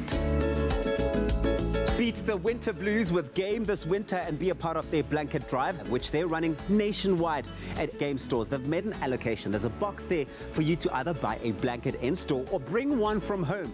Put it in the box, and I can guarantee you'll be putting a smile on a vulnerable child or family's face this winter. And this will be running all the way through to the end of June. So please, man, let's make a change. Do it. Let's do it.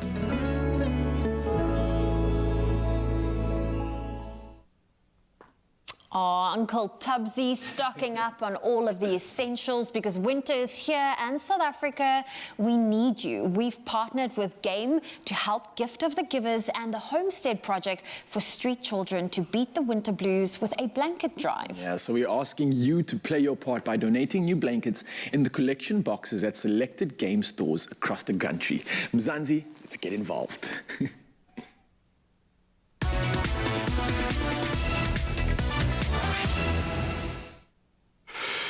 It is time to get back in the kitchen, tie up your hair, because we don't have any hair in our dish, and it's going to be a beautiful dish. It's going to be amazing. Okay. Clover cheese is for those who love life, where everything falls into place and melts away our cares, adding joy and stretching our imagination. Clover, for the love of cheese. Made with love by Clover. Tracy Lange. I don't know why you're laughing. We haven't even started yet. Me and the kitchens. I like the kitchen to stand in when it's a cold day. Well, this is going to warm you up from the inside out. Magwinya. This is a beautiful oxtail and clover cheese, elite clover cheese, donuts. Great. Have you ever heard such a thing? Never, ever. I've never made such a thing, so you and I are going to do it together, okay? Fantastic. It's going to happen in 2 phases, so you're going to be doing the donut kind of completion phase in just a moment. But first, I'm going to create the donut mix itself. Great. All right. So what we've got going on here, we've got our flour, okay? And we're going to mix our dry ingredients together. But first thing is we're going to let our yeast bloom like a flower. Oh, let's such do as that. yourself. You must Oh, bloom. wow. Ah, bloom So we're where gonna- you are planted and all of that. So we're going to let that kind of mix in there. I don't know if I'm stealing your thing. We're going to let that. And incidentally, you don't want to put the salt on the dry ingredients, then add the yeast. You know why? Please tell me. Salt kills yeast. Because, you know, yeast is a living thing. That's what you want it to grow. So I'm just going to let that do its thing. I'm going to mix the dry ingredients. We've got a little bit of sugar. We've got nutmeg. Interesting. This is layers and depth of profile, then a little bitchy salt. Going to mix that through. I feel like you've got the easy bit here, Graham. I really have, and I engineered it that way. Clearly, very clearly. So, are you the cook at home? No. No. No, I won't even lie. I'm not even going to try and make up a lie about it. But after all the years of doing pasilla, surely you worked with the Reuben Riffles when they were starting out. You worked with every amazing chef in the country. It's not And they osmosis. taught me, no, they taught me that if someone is talented in a certain way, then you must allow them to bless the world with their talents. That's not my talent, so that's what I do. So see, it's your talent, then I allow you to do it. That's what I do with my husband as well, I was relying solely on the fact that you were going to be brilliant. No. Okay, so the wet ingredients are going into the dry now. This is the milk and the yeast. And we've got 1 eier. Een eier. Jy het hom reg. Bietjie botter. Ja. There we go. Jy doen goed, meneer, met jou Afrikaans. Baie dankie. Ek probeer om elke dag 'n bietjie te verbeter. Wonderlik. Kyk But no, do vir you know what the jou. problem is? Every time I speak Afrikaans, all my Afrikaans friends just laugh at me. And that Hoekom? kind of, exactly. And that's why I think I've built up a mental block against it. Okay, but if they ever do it again, I say in it, I'll teach you a sentence that you Okay. need to use to just shut them up completely. Okay, what is that sentence? Grammatikaal, wat is die semantiese waarde? And then you stop right Wat there. is And die then semantiese waarde? yes, and then you just see them flawed completely, and they just go like, what? Huh? And they won't laugh at you ever again. They won't make any other comments. Grammatikaal, wat is die semantiese waarde? Ek kan self nie vir jou sê wat hy sin beteken nie, but it sounds fabulous. Yes, and Big your is groot. speed, the speed at which you talk, I'm hoping you can employ in the creation of the donut. Okay. That's not my talent. Okay. I'm going to talk you through this. So first you're going to dust your counter. So this, incidentally, once you've mixed it into a ball, you're going to wrap it and you're going to let it rest because you want the yeast to do the good things. You want a beautiful, light and fluffy batter, so give it time to rest. All of it, eh? You did it. It's so done must be. already? Okay, now you're going to break off net so 'n klein bietjie. Okay. And these can be any size, really. A little bit more, because remember, you're going to have enough to wrap around your beautiful oxtail. Okay. I think that's all right. Okay. You can see the beautiful nuggets of elite cheese, the clover cheese, all woven in. Great. Drop it down there, flatten it with your beautiful old school roller. Sure. So I had to do this once Maybe at put home. a little bit of flour on the roller. Rita, hold on. Wait. Do you see? I don't even know these things. I did this once at home, and I didn't have a roller, and then I used a wine bottle. Works like a charm. Was it empty or full? Yeah, it has to be full. There's no way. It was half full. It was half full, let's be honest. Okay, I think that's all right, hey? Okay, I think so. If you can remove it from the thing. Yeah, but hold on. I'll get there. You see, you do know. I think you were No, these just things that's overly humble. obvious. Peel them off. There we go. Beautiful. Cool. Okay, that looks lovely. Now you're going to take just a little, that is the flattest piece of, that's beautiful. I like to win. I can see this. Now you're going to take a beautiful, and we cooked the slow roast oxtail stew. Absolutely amazing. Not too much, but I think that's just about right. Yeah. Okay, now you're going to wrap it around and create your little bollocky around that. We're almost making kind of a dumpling-esque, hey? Shall I make it... Okay, do I first do that? And really kind of press it together so that it doesn't explode in our... Ik heb het napot on too much flour. Well, there we go. Well, we learn. Okay, we learn. You can make another one as I'll fry that one off. Yeah, you just want me to make more. Okay, but that's fine. Mm-hmm. Okay, do you think that'll stay? I think so. Okay, you're gonna give that a go, and I'm gonna... Oh, Shall I make another one? Do it, man. Make another one. Let's try. I'm gonna The give next that a one little... will be better. I think this is perfect, man. I think this is absolutely perfect. Obviously, this one, you be very, very careful. We've got super hot oil here. Okay. Check this. I'm going to test the oil. That's fine. And it's there. And of course, you can find this recipe on expressoshow.com. Oh, that's looking beautiful, man. Well done, Tracy. I think we've created something truly special. Buckets of flavor going into this. But if you missed any of our steps, here's how we did it. Oh, that looks perfect. This is going to be...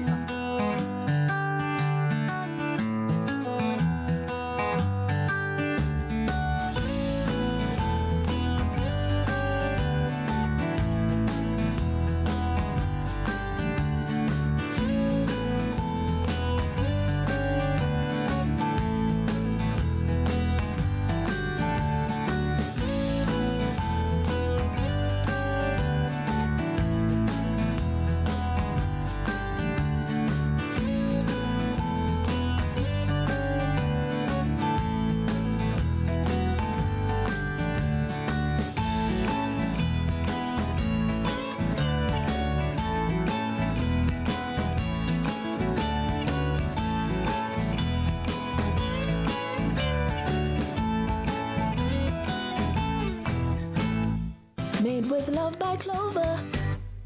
Only you can make my day.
It's my feel-good breakfast show. It's your Feel Good Breakfast Show, Expresso here on S3, and it is time to get theatrical. It is important. The airport is a hubbub of activity, stress, and excitement, and a place you are sure to meet a vast array of colourful characters. This environment is being explored in the latest production to hit the Mask Theatre. Yeah. Sorry, I had to. I got so excited. Sorry, I got so excited. I actually blacked out. But I'm sorry. It's the musician and theatrical musician in me. It's called The Boarding Line. It's a musical extravaganza, and we're joined by the writers and directors Matthew Kingwell and Stefan Fourie to learn all about how it's all come together. Welcome, gents. Thank you so much. Thanks for having us. So good to have you guys. The last time you were on the show, I believe we were talking about one of the first ever productions to take place during the pandemic, which I mean for a lot of actors was just like liberation in itself. I mean, we're talking about The Moment, a musical cabaret. obviously we've got a new one coming out, but before we even get into it, how did that all come about? I mean, it was a crazy time that you kind of had to launch yourselves out of, right? No, absolutely. So there's sort of, a lot of fear around public events at the moment. And we sort of looked at that and we said, how can we create sustainable art in a safe way? And what's theatre going to look like moving forward? And that's what this moment was. So it was a really bonsai production. We created something beautiful and small. And then we thought, okay, so we can safely create theatre. Let's push forward. And that's where we are now. Beautiful. Yeah. A new production now, and it's looking beautiful. And you've got such a talented cast. Now, in this era, how do you cast, when you can't really be face-to-face, I can only imagine how much, sort of a Zoom call can give you to find out what this person... Because, I mean, obviously it's theatre. Everybody has to move and act and feel and touch. So how did you get about, going to the final cast and actually just nailing them down and getting the best people for this role? Well, I think definitely what we did is we had to obviously hold auditions in a very safe and set environment. Yeah. And as Stefan said, we wanted to start with a bonsai production. And eventually, we just saw such an incredible array of local talent. And I mean, we range from stalwarts, people who have performed on huge stages across the country, to people, this is their first show. And there's just such an incredible array of talent that we were presented with. And so we opened our cast a little bit, and now we have this incredible array of 21 performers who are all putting their best foot forward and are making an incredible community out of their cast and their talent. Well, I actually want to talk about it. So it's a boarding line, right? It's a musical extravaganza. Exactly. So obviously that means that if someone's a first time coming to this, they're going to expect some good music, right? What can we expect, though, when it comes to like good tunes, sort of the numbers that we could potentially look out for? What sort of genre can we expect? Give us something, a little feel for it, man. So we really, threw the kitchen sink at this show. So we have... Well done. If you get an opportunity to present theatre during a pandemic, you're going to pull out all the stops. So we've got everything from, the biggest show tune hits to some nuggets that, a lot of people won't know, but it's bringing all of the feels, and that's what we're here for right now. So we've got, Don't Rain on My Parade, which we'll hear a little bit later. You'll Never Walk Alone. We've got some Andy Webber. Of course you would say that. And we've got some Disney, which is obviously very important. You got Disney? We got Disney. Which one? Which one do you want? I won all of them. You have to... I can show you the world. Take you. That's in there? Is it in there? That's in there. Nancy Guanya. No? Okay, never mind. You have some Little Mermaid. But I also, what I like about this as well, I think you've strategically played on something that people have missed during the pandemic. Exactly. And that is travel. No, absolutely. Right? So, I mean, we've all been so caught up inside our homes with our little masks and our 1.5 meters, and we just sort of wanted to revisit that. And we realized when we started staging it that we can't really remember what it is like to travel. So a lot of it might be a little bit farcical because that's how we remember it at this point. But it's elevated, it's stupid, it's fun, it's over the top, and it's just a joyous celebration of, being alive right now. Oh, that's guys, brilliant. Thank you so much. I think it's got a little bit of everything for everybody. Like you said, a musical extravaganza. I think it's got a little bit of travel, like you mentioned, and all the good stuff. So I cannot wait. And I think the exciting new show, A Boarding Line, A Musical Extravaganza, is playing at the Mars Theatre in Muizenberg, Cape Town, and the production is on from the 11th to the 19th of June. And if you want those tickets, because you definitely do, you've got to get them, and they are available at computicket.com. And there's more. Oh, yes, there's always more for you. We've got 2 amazing performances lined up from some of the talented cast members, so be sure to keep it locked to your feel-good breakfast show. Thank you. I try to cross.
Thank you.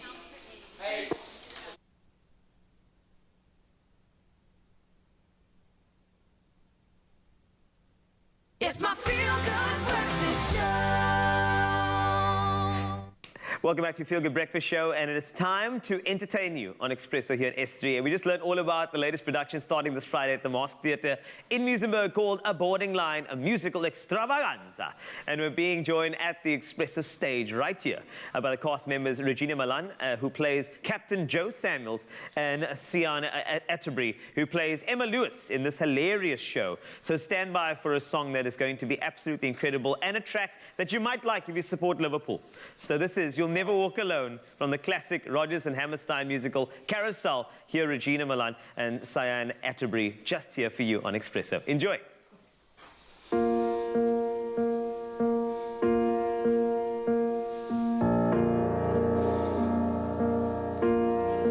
When you walk through the storm, hold your head up high and don't be afraid of the dark. At the end of the storm is a golden sky and the sweet silver song of a lark.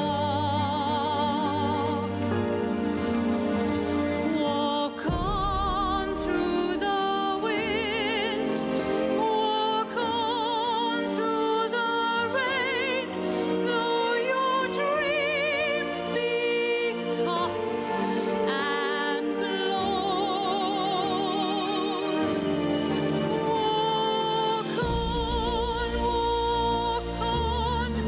with hope in your heart, and you'll never walk alone. You'll never walk alone.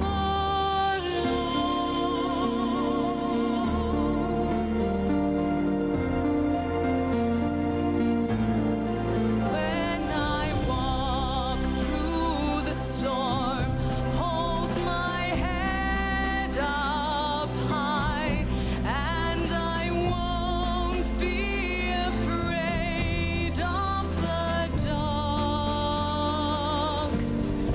At the end of the storm is a golden sky and the sweet silver song of a lark.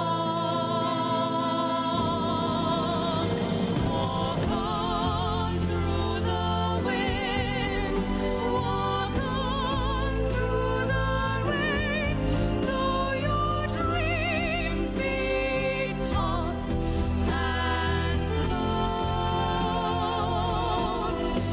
Walk on with hope in your heart, and you'll never walk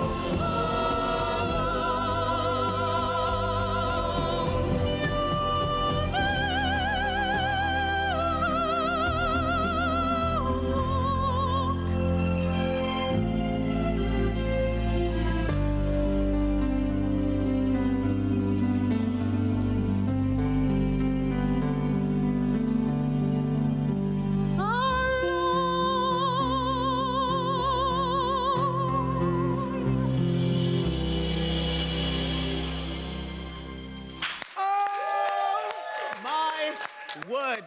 Absolutely incredible. Regina Malan and Sian Atterbury from A Boarding Line, a musical extravaganza. Another performance on the way very, very soon. That gave me all the Anfields. But for now, here's news with Zoe. Oh, thank you, Wasty. I'll take a look at your national news first.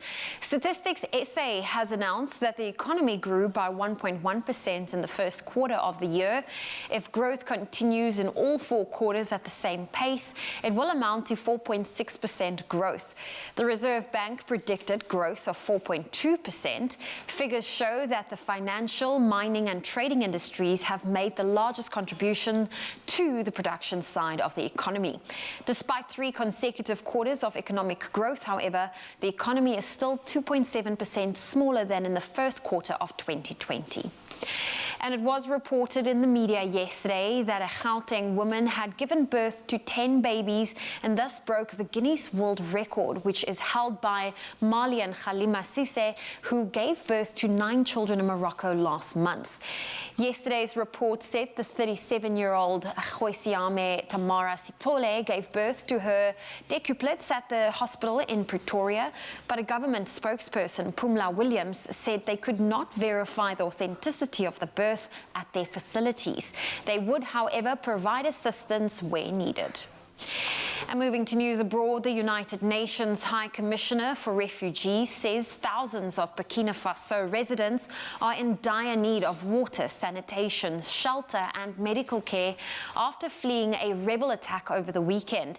Some 160 people were killed in the attack on Solhan in the northwest of the country, and dozens were hospitalized with serious injuries. The UN Refugee Agency says it has received only 25% of the money it needs to help victims of violence in Africa's Sahel region. And the UN Security Council has adopted a resolution recommending that the UN Secretary General Antonio Guterres be appointed for a second term. His 5-year term of office ends on 31 December. The General Assembly is likely to ratify the resolution next week. Portugal has already nominated Guterres in February as its candidate for the next term. He was the only candidate nominated. Guterres has said he would push for stronger diplomacy for peace, but also warned member states to avoid a new Cold War. And next, how creative use of technology makes a huge difference. The WWF says the planet's wildlife population has plummeted by 68% since 1970, with threats such as poaching and loss of habitat. But around the world, animal conservation has now evolved in that it's not just rangers and anti-poaching groups monitoring the wildlife of our world. The most recent eye-catching example of technological innovation can be found in the Balule Nature Reserve in SA, part of the huge Kruger National Park, where camera phones mounted in protective cases stream images of animals to people worldwide. This means that thousands can sit comfortably at home and be virtual rangers. Viewers are able to report suspicious activity, like seeing fence lines cut or hearing gunshots, and then alert rangers to the possibility of poachers and trapped animals needing help. Latia Makabela, a member of the park's all-female anti-poaching unit known as the Black Mambas, says this creative use of technology, which also includes drones, satellites and laser sensors, can make an enormous difference. She added that it wasn't a silver bullet and it wouldn't solve everything, but it could have a tremendous impact on conservation. Well, that's where I leave your morning headlines. Here is a final look at your sport with Graham.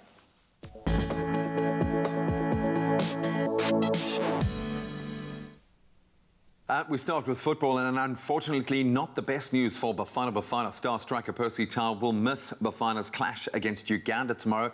That after testing positive for COVID-19. The Brighton and Hove player is not the only one to test positive. In fact, Tebogo Mokoena also contracted the coronavirus. Then Sipho Mbule, Mose Lebusa, Motibi Mvala and Rivaldo Kutsia have also all withdrawn from the camp. South Africa will be up against Uganda in that international friendly tomorrow, kick-starting at 6 p.m. Then on to transfer news. In Rugby World Cup winning Springbok hooker Bongi Mbonambi has left the Stormers to join the Sharks. The 30-year-old has been with Western Province and the Stormers since 2015. Mbonambi follows the likes of box skipper Siya Kolisi, who also made the move from Cape Town to Durban earlier this year. He'll officially join the Sharks camp from the 1st of November. Then finally on to tennis. World number 6 Alexander Zverev has reached the Roland Garros semi-finals for the first time. That was after a straight sets win over Spain's wins Alejandro Davidovich Fokina, German beating the 46th-ranked Spaniard 6-4, 6-1, 6-1. Then in the women's draw, it's an open field now. Russia's Anastasia Pavlyuchenkova will meet tomorrow Zeransek in the semis. After seeing off Kazakhstan's world number 22-ranked Eliana Rybakina 6-7, 6-2, 9-7. A thrilling final set there. That's where we leave our sport for this Wednesday morning. Let's get one last look at the beautiful skies above your part of the country.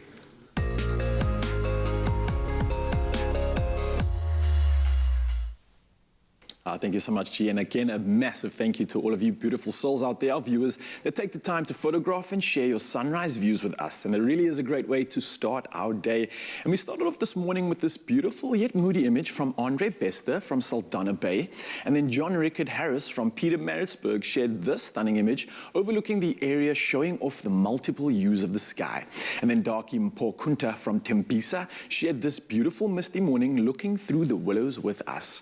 Now, what a pretty walk this must have been. And then lastly, Faan Hanke from St. Francis Bay shared this view overlooking the ocean, showing a yacht sailing into the distance. Now again, once again, of course, don't hesitate to share your sunrise photos with us on the Expresso Facebook page, because we absolutely love to see how you start your day in your area of the country. And now, while we obviously enjoy experiencing a sunrise from your part of South Africa, we do have some international viewers tuning in on both YouTube and the Africa channel in the USA. And now this morning, we're reporting on the weather from Hanover, New Hampshire. Now, the city of Hanover, New Hampshire is full of the charm, culture, history, and beauty for which New England has become widely known.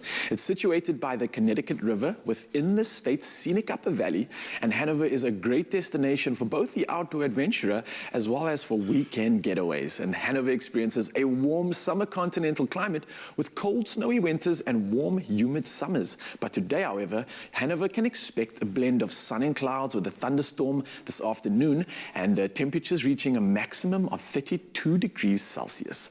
Now back to our local news, and sticking to weather, of course, President Cyril Ramaphosa has called on leaders to the continent to speak with one clear voice to emphasize the primacy of multilateralism and the express unwavering support for the full implementation of the United Nations Climate Change Convention and its Paris Agreement. Now, addressing a virtual meeting of the Committee of African Heads of State and Government on Climate Change yesterday, he said the continent needs a strong and well-coordinated common African position.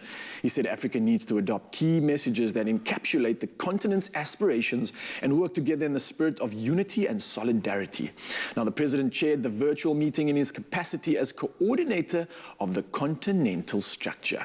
Now, to take a final look at the weather in our country, starting off with Polokwane, a low of 5 and a high of 18 with a 3% chance of rain. Umbombela starts with a low of 10 and a high of 24. Pretoria, very similar, a low of 6 and a high of 17. Johannesburg starting off on 4 and moving all the way to 14 degrees Celsius with 41% chance of rain coming through. Mahikeng, a low of 6 and a high of 16 with 64% chance of rain. Klerksdorp, very similar, a low of 2 and a high of 14 with the rain expected at 65%. Kimberley starting off with a low of 5 and a high of 16 and a 59% chance of rain. Bloemfontein, a chilly -1 degrees to start your day, moving all the way up to 15 degrees Celsius. Richards Bay starting off at 13 and a high of 23 with 68% chance of rain coming through there. Not much rain coming through, but Pietermaritzburg can expect a low of 7 and a high of 22.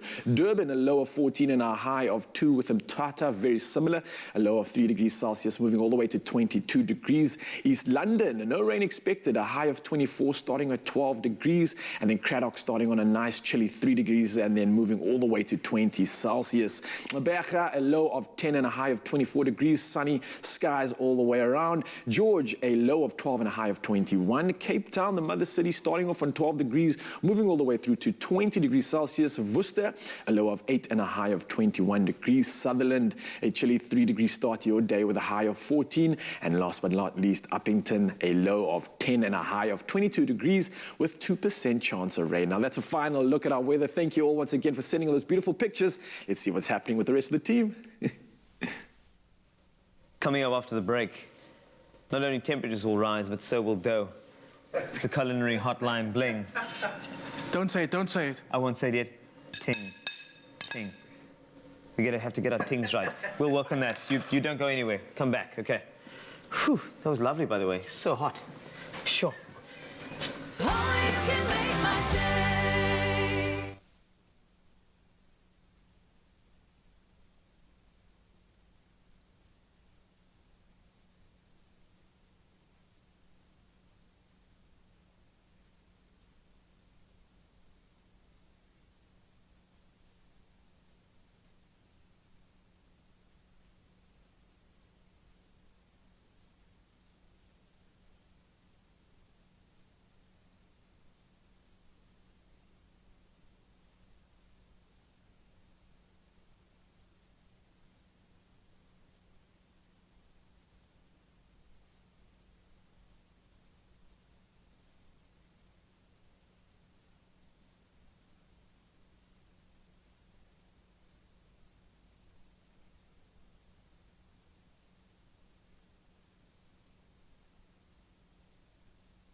It's my feel-good breakfast show. Welcome back to your Feel Good Breakfast Show. This is Expresso and S3, and this is another installment of the Culinary Hotline. Bling! Ting! Ting! Ting! That's how you do it. From now on, that's how you ting. Anyway, we are joined by one of our favorite chefs, Chef Clem. And if you have any questions on all things in the kitchen, all you need to do is get some help. I mean, we've got this guy, he's a foodie, he's a professional. 021 110 5552. The phone will ring and we will answer. Simple as that. So, Chef Clem. Yes. I know that you have been working, you've been cooking on some really sort of great solutions, and we may have our first one very, very soon. We have to wait for the phone to ring, and then we can actually make it happen. All right. Okay, so, let's just wait for it. I'm going to wait for it. Let's see if it happens. It might be... Oh, you see, I called it. Excuse me. Culinary Hotline, bling, ting, ting, ting. Call Wasty speaking. How can I help you? Hi, Gabby Lee. Are you good? Okay, no problem. Your airtime ran out. It's fine. Don't worry. I got you covered. Right. So, Gabby actually messaged me. She actually sent a bit of a voicemail. I got it. It's fine. Gabby Lee from Kaibecha wants to know a recipe for cinnamon buns. Ooh. Now, this is a tough one. It's a struggle. Everybody needs to make cinnamon buns in their own home. And you have the key, my friend. Give us the dough. So what I did was I cheated. Okay, I phoned a friend. All right, did you? Which friend? I called a friend, Erin's Bakery. Okay, Erin's got a killer recipe for cinnamon buns. I was like, you know what? She's a viewer of the show and she's got something to contribute. Why don't I give her a little chance to like showcase her recipe? Cool. And it's this. It's delicious. It's so easy to make. You can cheat even further. Yes. You can buy the bread, but today we can actually make it from scratch. All right, cool. Okay. Super easy. It starts off with flour. All-purpose flour, cake flour, bread flour. I'm not going to be fussy and be like, you must use cake flour. Just use the flour. Use the flour. Also, another thing, if you perhaps are not of the means to have a fancy mixer, could you do this by hand? You should do this by hand. Okay, cool. I just want to know. You should do this by hand. Thank you. Today is just, you know, it's just, I'm just... Yes. Are you showing off a little bit? I am. Okay, that's fine. So, the flour goes in, then we're going to go with sugar. Sugar goes in. And salt. Okay, even though it's a sweet dish, a little bit of salt. Always with your baking, you have to, okay? And this dough actually makes a killer pizza. It makes bread. All right. It makes everything like little buns, hot dog buns, burger buns. Okay. It's just it's an all-purpose bread dough that you should know how to make because it just saves you every single time. Perfect. What I did was I took some yeast and I added a little bit of the sugar to the yeast and added a little bit of water to it. And you activated it, didn't you? Activated it. Yes. They got to know each other. Indeed, things started happening. Things started growing. It's looking foamy. That's right. It's smelling. Like, yeasty. Yes, it is. Right? It smells yeasty. It's almost got like a beery, bready type of thing going on, that beautiful fermentation-esque type of vibes happening there. And of course, that is going to just flow. It's basically the DJ at the party, which is your mixer, isn't it? Right. The fermentation of that yeast doing its thing. Absolutely. Okay, cool. Then, a little bit of oil, just to help everything come together a little bit. Also, you don't have to activate your yeast, but the thing about activating your yeast is it gets things going a little quicker, you know? It does indeed. Okay. And you want it, that's what I'm saying, it's the DJ at the mixer DJ. point. So now we go, and then the music plays, and suddenly you're just hearing that, and you're doing a slow spin. If you do have a mixer, you're going with a slow cycle there, right? Something a little bit slower. Only because I don't want the flour to go everywhere. All right. So once you get it all mixed, you can turn it up, turn it up, turn it up. Let the machine do all the work. Indeed. If you don't have a machine like this, you're going to do it by hand. And you're going to need it for about 8 to 10 minutes. Because you want a dough that's super stretchy, super elastic. You want to develop those glutens, and that's exactly what you want. We got one over here. So let me just, you can stay here. Right. Magic of TV. Didn't you do that now? How long did it take to prove this? What, is that overnight? Well, in summer. Yeah. 45 minutes, you're good. Okay. Winter, it's a little colder. It's going to take about an hour to hour 15 minutes. Do you do the whole blanket thing on top? I do the little blanket thing. Put it to sleep, let it catch a nap. It's going to start rising. Don't put a time on how long it should prove, because people are like, okay, half an hour should be done. Let it actually double in size. Let it swell up. You want to see that. Then you just punch it down. Oh, my. You go down. So it's a nice way of actually getting out a little bit of aggression. A little bit. You have some of that for like a long day. JP Sebastian's wearing the same shirt as me today. Why? Oh, no. Why? How? Why didn't we see this? Yes, I'm sorry. JP Sebastian. Yes. What's up? Same shirt as me. JP, can you just stand next to Chef Clem very quickly? I know, I want to see something. Just let me just shift out of this. Okay. I'm going to turn like a rotisserie chicken for you. Thank you. That's so culinary of you. Visualize it more. Oh, look at that. Should I leave now? I'm out. You guys look amazing. Why did this happen? Yeah. I honestly just wanted to see him in the kitchen. He's brilliant. You should I've be never back seen here. JP in the kitchen. No, that's why I brought him in. I think we should do, something. We should do the movie Burnt and then do a recipe from the movie Burnt at the same in time. kitchen with you. Why not? Or when he does any other movie review, I should cook a dish inspired. Okay, we got it. This is how we do it. We make content on the fly here in Expresso. Bah, just That's how like we do. that. Right, give me that dough. So I'm going to start rolling out the dough. While I'm doing that, I need you to make the cinnamon paste that goes in between the spirals. Did you say cinnamon paste? Cinnamon paste. So you're asking Mr. Wasty to do the pasty? Wasty, please do the pasty. I knew you would say that. I'm excited. Okay, All right, let's do I've it. got some softened butter for you. I don't Thank play you. around. I always do salted. I don't get the unsalted butter thing. I know there's a reason for it, but you're going to add salt with it because you want to add salt to bring out the flavor. Okay. Salted butter is nice and softened. Again, if it is wind and it's nice and hard, 10 seconds in the microwave, no longer than that. Great. Sugar, cinnamon, done. Is that all you need? Yeah. 10 seconds in the mic. Wow. 10 seconds in the mic just to soften that butter. Beautiful. I don't want you Okay. to work too hard. So, you can add the sugar to it. All of it, sir. Are you sure? Looks You know like what? a lot of sugar. Okay, then maybe Can I- keep back a little bit. Just Can I because just, yeah, I just want to make sure that, Okay, and you're then gonna- that's cinnamon, right? Right. Cinnamon and all the cinnamon. I don't feel like people add enough cinnamon to their cinnamon sugar. That's it. I just think, let me just use one of these. Actually, I want to use a spoon here. I like using a spoon. I can like cut it, it I up like into it. it. And then obviously the texture, the sugar is now breaking down that butter along with the cinnamon. And I'm smelling this, and it's Right, smelling right. absolutely gorgeous, chef. Wow. Okay, so what do you do with it? You're actually cutting the dough. Because it's going to work with the half of the dough for now. That's okay. Wow. Just because of space-wise, I just want to. I got you. Tidy. So you don't only have to make sweet cinnamon or sweet buns, spiral buns. Okay. You can make it savory. Then you like pesto in there, a little bit of mozzarella in there. That can be your filling. Then instead of doing frosting on the top, you can do like a sour cream and chive. Oh, frosting yes, over the top. please. Guys, Yes, please. Every year, winter, I'm like, this is the winter. I'm gonna eat healthy.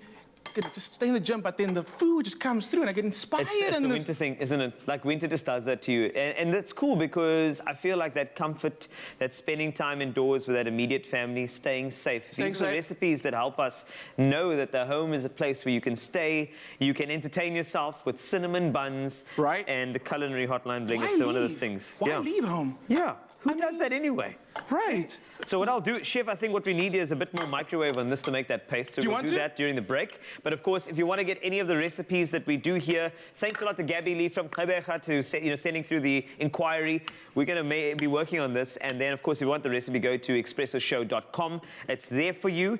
And trust me, it is something that you need to try. As Chef Clem mentioned, staying at home can be fun, especially when you have these culinary delights. You and your family, what more do you need? More of your inquiries coming through on 021 110 5552 just after the break. So don't go anywhere as we start smearing this beautiful paste. Is that okay? It is good. It's very good. Well done. Thank you. I tried my best there. It looked a bit stiff. Expressoshow.com. Get the recipe. We'll chat to you in a couple of seconds. Looks good, Chef Clem.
your feel-good breakfast show, Expresso, on S3. And when it comes to great design, it is all around us, from furniture and art to everyday pieces. And this year, instead of having everyone under one roof, Decorex Cape Town is taking visitors on a journey across the city to experience designers and their brands with the unique design trail. So clever. What a brilliant way to push back at the pressure we felt over the last year. And I think one of the most exciting design destinations is the Dialogue Room. And here to tell us a bit more about this space and what we can expect is Claudia King.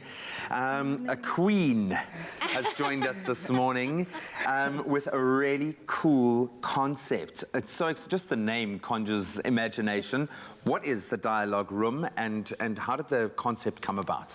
Well, the Dialogue Room is exactly that. It's a space for clients, creatives, designers to come in a blank canvas and cross-pollinate and create surface designs, product designs, material finishes for any home, residential or commercial project that you're working on.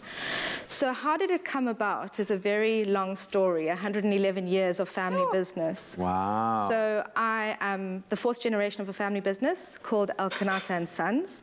It was founded by my great-grandfather in Johannesburg in 1910. Yep. And I think after countless meetings and product presentations and interactions with new and old clients, I realized in 2018, after about 10 years of being in the industry, that I needed a point of focus. I needed a clean slate because the industry was busy, the products were overloaded, the market was saturated, and I needed to create a platform where I could talk about our story, which is our dialogue. So we created this process, the Dialogue, which puts together all our product surfaces that we promote and that we have exclusive to us as part of a business. We curate them together. We show clients that you can use pink and blue, you can use hard and soft. We put it into one beautiful story and we present that to the client. What we found through the presentations to the client is that the engagement and the interaction was so overwhelmingly positive that we felt the next step was to create the Dialogue Room, which is to bring these designs to life and collaborate with designers locally to showcase product that can be made in Cape Town. Because it is the most collaborative space. Yeah, you have to that's do it. exactly what it is. Sure. And I was looking at those beautiful images on the screen. It's unbelievable to think these are local designers. It's local designers, it's local manufacturers, it's all done in Cape Town, and it's really something to be seen and something to be appreciated. That is exciting. Now, Claudia, I know that Decorex, they are doing things different this year with their design trail. So how did the Dialogue Room get involved with that, and what are you thinking about this new exciting approach to Decorex? I think it's so refreshing. I think it's so needed. I think the timing is right. I think that the reaction and involvement is going to be a lot more than people expected. I think after last year, after all the changes, emotional changes, personal changes, career changes that everybody went through, we all needed to take a step back and slow down. And I think that the opportunity that I was given through Decorex Africa and the design trail to be part of their process was just so fresh and innovative. What I truly enjoy about the process is it's not a jam-packed weekend trade show anymore. You now get to come into our space, experience our product, experience our staff, which is the heartbeat of our business, because to have a manufacturing process and a factory that produces for you is really what should be appreciated at the end of the day, because that is what makes the dream a reality. Yeah. It's the team that comes together, and this Decorex Design Trail has offered us that opportunity to bring people into our space over a long period of time. It's a long-term process. We're here to build this long-term. It's not just one, as I said, jam-packed weekend. It's not a gimmick. No, it's true. Exactly. It's authentic. It's about heritage. It's about local craftsmanship. It's about the people around us who make us, who enable us to do what we can do. Lastly, I'm going to round off because this is also a great way to get people emotionally invested in the products and in what you do. What interactive elements can people expect and how can attendees get involved? So we have a couple of various interactions, which I think is very exciting. We have a 2020 promotion.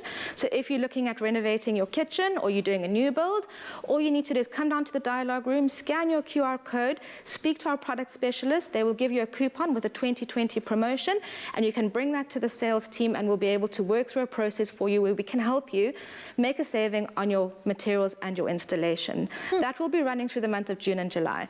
We also have a networking event, which will happen with Decorex Africa next week. And we have a fireside chat cocktail party that we will be live streaming with the designer from Toronto, Canada on the 24th of June at the Nero Furniture Concepts showroom in Greenpoint, where you can attend.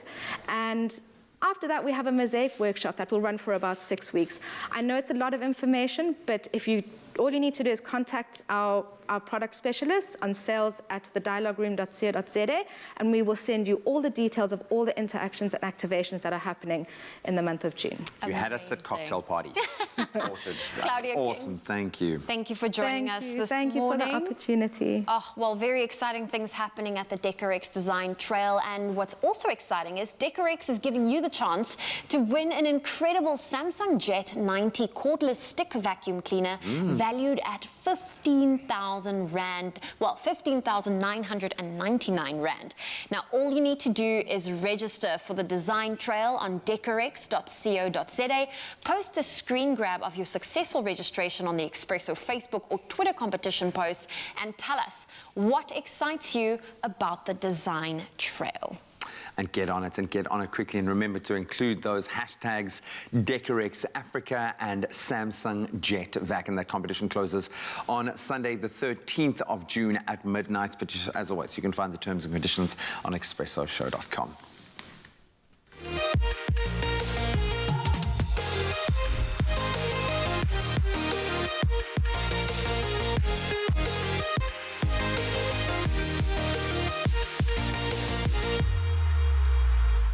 A little contentious topic we're speaking about this morning, Carl. Some love it, some hate it. We're talking about chores, and I know a lot of you have done chores in your past, in your childhood, and I know a lot of you have some fond memories maybe. I don't know, Carl, for you, back in the day, what were chores like, man? Can I tell you, you know when your toothbrush is volunteered to be the grouting toothbrush, man? And you have to use it you're lying. with a touch of cleaner to go to the grouting with the tiles. No. I'm just saying it's a bit tough, man. You know what I'm saying? Yeah. You're all going to get a new toothbrush soon, but why is it yours first? And then you also have to do that. That's like one of the worst chore memories of mine.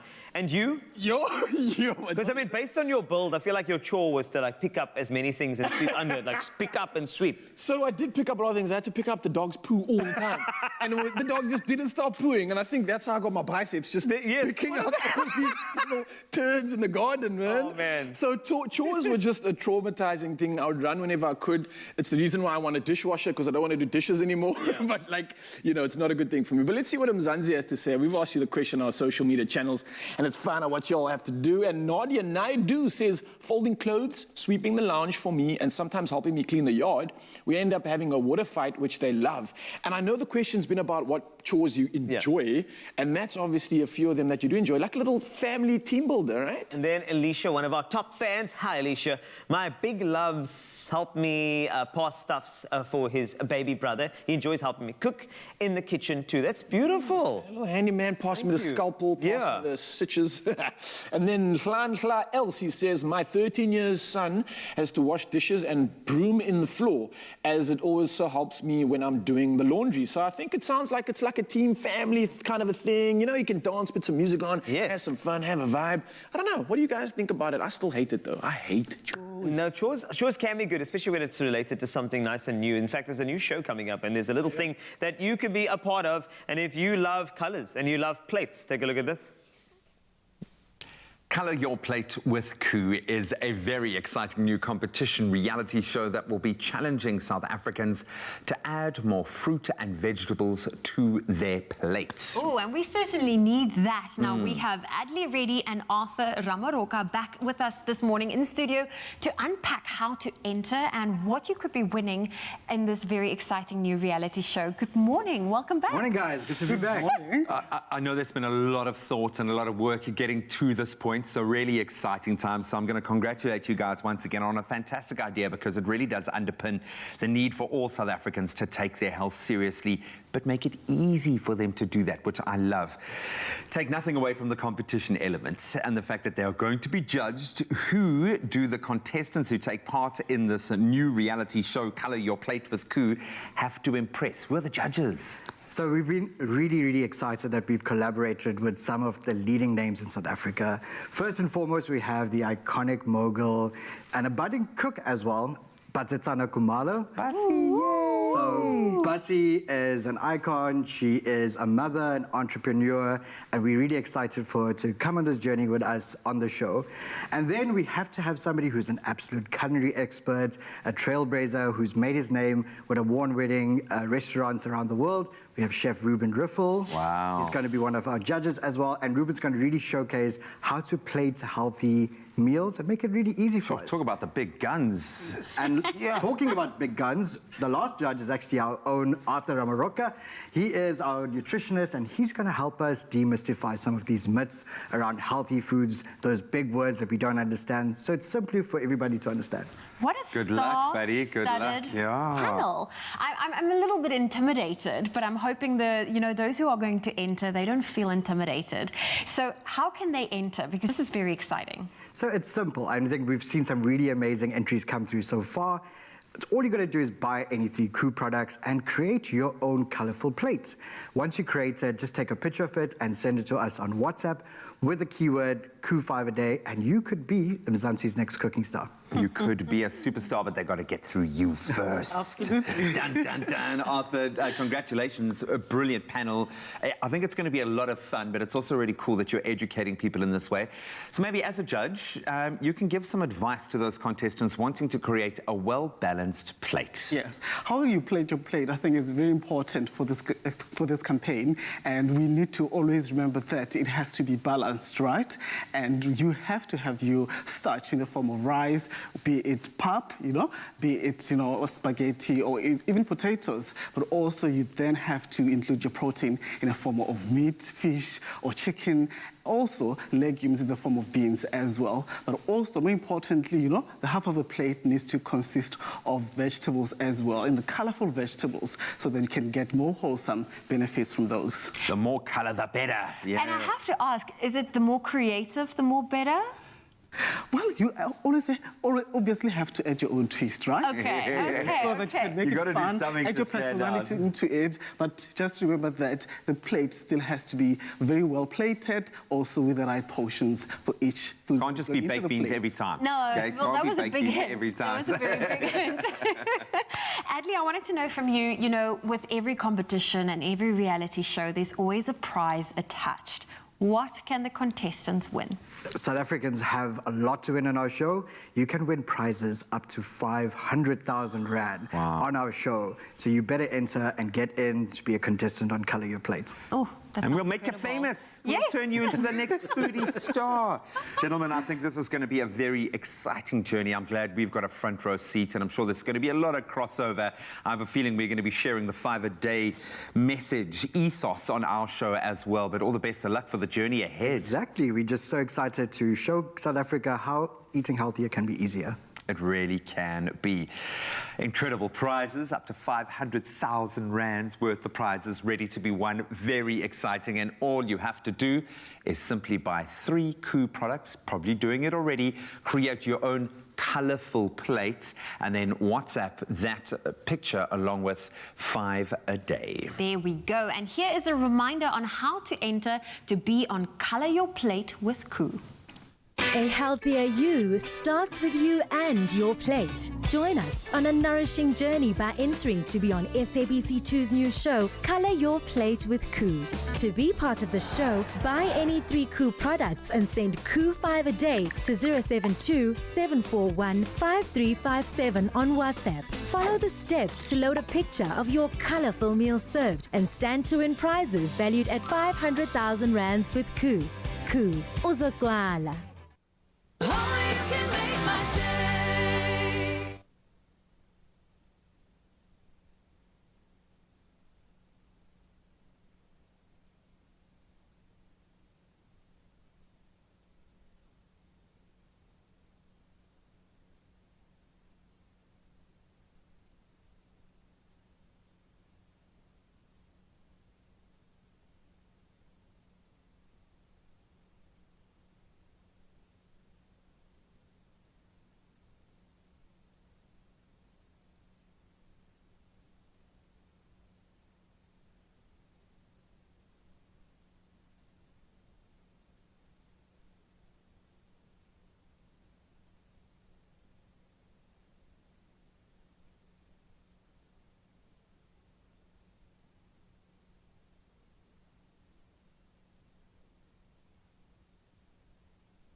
It's my feel-good breakfast show. Welcome back to Feel Good Breakfast Show. This is Expresso on S3, and we are back with the Culinary Hotline bling. Ting, ting, ting. That's the energy that I want in the morning. Thank you so much for doing that. Now, Chef Clem has been helping through cinnamon buns, which is great. I learned some stuff about dough. We were making that dough, that paper money, and I'm just kidding. But it was fantastic, and you answered it so beautifully. We are now at a sort of time where this would go in a little earlier to the cinnamon buns. We've proved the dough, we've done the thing, we've smeared the paste with We've rolled it, sliced it, put it in, it's risen, okay, baked it. Simple icing. It's milk, icing, sugar, vanilla, drizzle, drizzle, and it's done. Ooh, I got another call. While you're finishing that up, let's just answer this one very quickly. Culinary Hotline bling. Carl speaking, how can I help you? Good morning, Carl. Good morning. I have a question for Chef Clem. You know what? What is your name, ma'am? Oh, sorry, I'm Sandra February. Sandra February! Are you the Sandra? Hold on, I'm putting the phone down now. I'm going to get you on speaker. Are you the Sandra February? That was standing right here. You were in our kitchen. Here. Sandra! Oh, my goodness. Oh, my word. Okay, Chef Tim, you need to listen to Sandra, please. One of our favorites. Sure. Okay, ready for you. Oh, yes. When I make my homemade sausage rolls with the puff, it doesn't come like puffy. It just comes out like a layer. How do I make it feel like you get in the shop? Did you hear? Did you hear that? Something about a sausage going pop. I just heard pop. I heard pop. Why don't you repeat that one more time for Chef Clem? His ears are just filled with culinary delights. Okay, when I make my homemade sausage rolls, it doesn't come to flesh when I use the puff pastry. Got it. So Got you. Got it. Woo! I was worried about that Yes. question. Got you. Okay, the thing about puff pastry not going puffy and flaky and rising, it's all about temperature. So puff pastry's got the layers of the dough and the butter. Very important when you work a puff pastry, it needs to be very, very cold, or as cold as possible. Okay, cool. Okay? When you keep it nice and cold, you keep those layers of the butter. As soon as it starts getting warm, the butter starts melting, and then it doesn't give you that rise. It doesn't give you that puff that you're supposed to get from puff pastry. Whenever you work with puff pastry, keep it nice and cold, then roll it out. Before you put the sausage rolls into the oven, put them in the fridge first. Let them get cold in the fridge again to set that butter up. Then, sausage rolls should be baked at 200 degrees Celsius. Reason for that is that high heat releases the moisture in the butter. The butter causes the layer to separate. You get the puff, you get the crispiness. So the fridge is your best friend when it comes to sausage rolls and high heat, 200 degrees Celsius. Sandra February, thank you so much for calling us. We miss you in the studio. Wow. It's been a while. You should come back again. Did you get all of that? I just want to make sure, or do we need to WhatsApp you later? You can WhatsApp me later as well. But the other question, could I make it with phyllo pastry as well? Phyllo? You can. You can. You can. Yes. You can. Yes, okay. I know how to work with the phyllo, so that's cool. Perfect. Thank you, Sandra. Okay, if you want any more details, we'll WhatsApp you later. By the way, just you should drop that whisk. That was an amazing explanation. Just drop the whisk. You know you want to. I should. Drops whisk. Thank you, Sandra. Thank you very much. You're amazing. Okay, cool. Now, we've got some more things coming up for you. Please, tell me. Okay, I've got actually a canano over here. I got this message saying, Ntlantla. Ntlantla says, hi, Chef Clem. Any recipe for pancakes? My son loves them, so I know how to bake different cookies, but pancakes, no, my son keeps on asking me to help, but this person needs help. Can we help Ntlantla with pancakes? I can totally help. Cook. You see, I wasn't sure if she wanted crepes or flapjacks, so we're going to do both. Are you flexing again? I feel like you're flexing. He's flexing, it's okay. He does this sometimes. I'm going to put you on the crepe.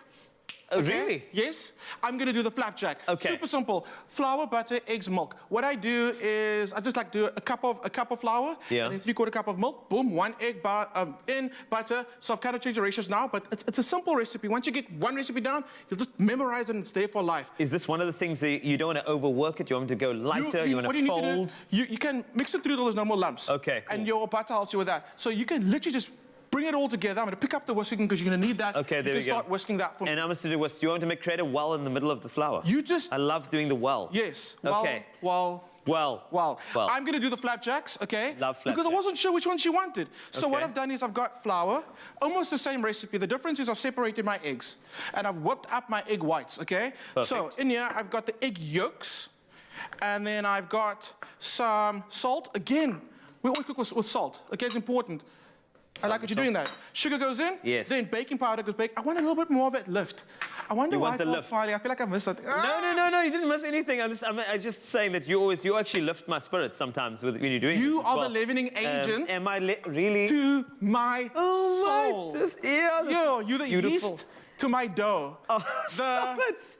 You are my flour to my power. The rise to my sun. It's almost there. Come on now. Okay, sorry, honestly, your butter just made me flutter. Right, okay, cool. We're good. Okay. Butter goes in as well, chef. Yes, please. Got you covered. Oh. I meant the melted butter. You know what? This is live TV. Yes, it goes in. I'm taking it out. I'm taking it out. Can you? Okay, keep it a little bit. I'll tell you why. So, okay, going to mix it up. Got you covered. You're doing a good job. Yeah. Thank you. I'm trying my best here. I don't want to meet you in the middle, just so we can kind of like see what's going on. So at the moment, we should end up with a dough, a batter that looks kind of the same. Okay. This is. How's your whisking? Whisking is good. Hey, how's your whisking? You got to bite your bottom lip when you do it. Are you doing it? Yeah, I'm doing it. Okay, cool. My lip's getting so. Then, okay, cool. So what you can do is that looks very good. And you said a bad word. It's so good. Yeah. You can actually pour that into your pan over here. Do you like this, chef? I just want to make sure that the batter is good. Who made the better batter? Who made the better batter? And You who's did. going to be flattering about the battering? Wow. That's okay. important. Okay. Whose flapjack's going to be a flop? Whose pancake's going to be a... Why is this a competition all of a sudden? I could be helping Kantla. So what you can do is... Right. I've sprayed your pan with a bit of non-stick. Thank you. Okay? I'm ready for you. A little bit of your butter, just to be really sure that it's not going to stick. Thank you. Also, that has flour on it because of fine. a step that you forgot to tell me, but I'm it's sorry, fine. friend. I'm just I'm kidding. sorry. No, it's okay. You can pop that in there. Okay, What I'm you're ready. gonna do is you're going to do this. Do you know how to swirl? To swirl Do you know my how to hair. swirl? Can swirl my hair, yes. Okay, so... Oh, but you mean swirl the actual... Yes. Great, I can try my best. So what you're going to do is you're going to add some batter to the pan and then swirl the pan. But you're ready. You can go, you can go, you can go. Can I go? So I'm going to do a little bit. Yes. And then start with my swirl. While you're doing That's that, it. I'm Start going with to the add my swirl. egg whites to my batter, and that's going to give us that area. You could add a little more batter, but you got the right idea. You don't want to add too much. You're not making a cake. Indeed. And I want to make You know it what? thin and beautiful. Yes. That's what I want to do. I just want to make sure that the swirl is good. That's it.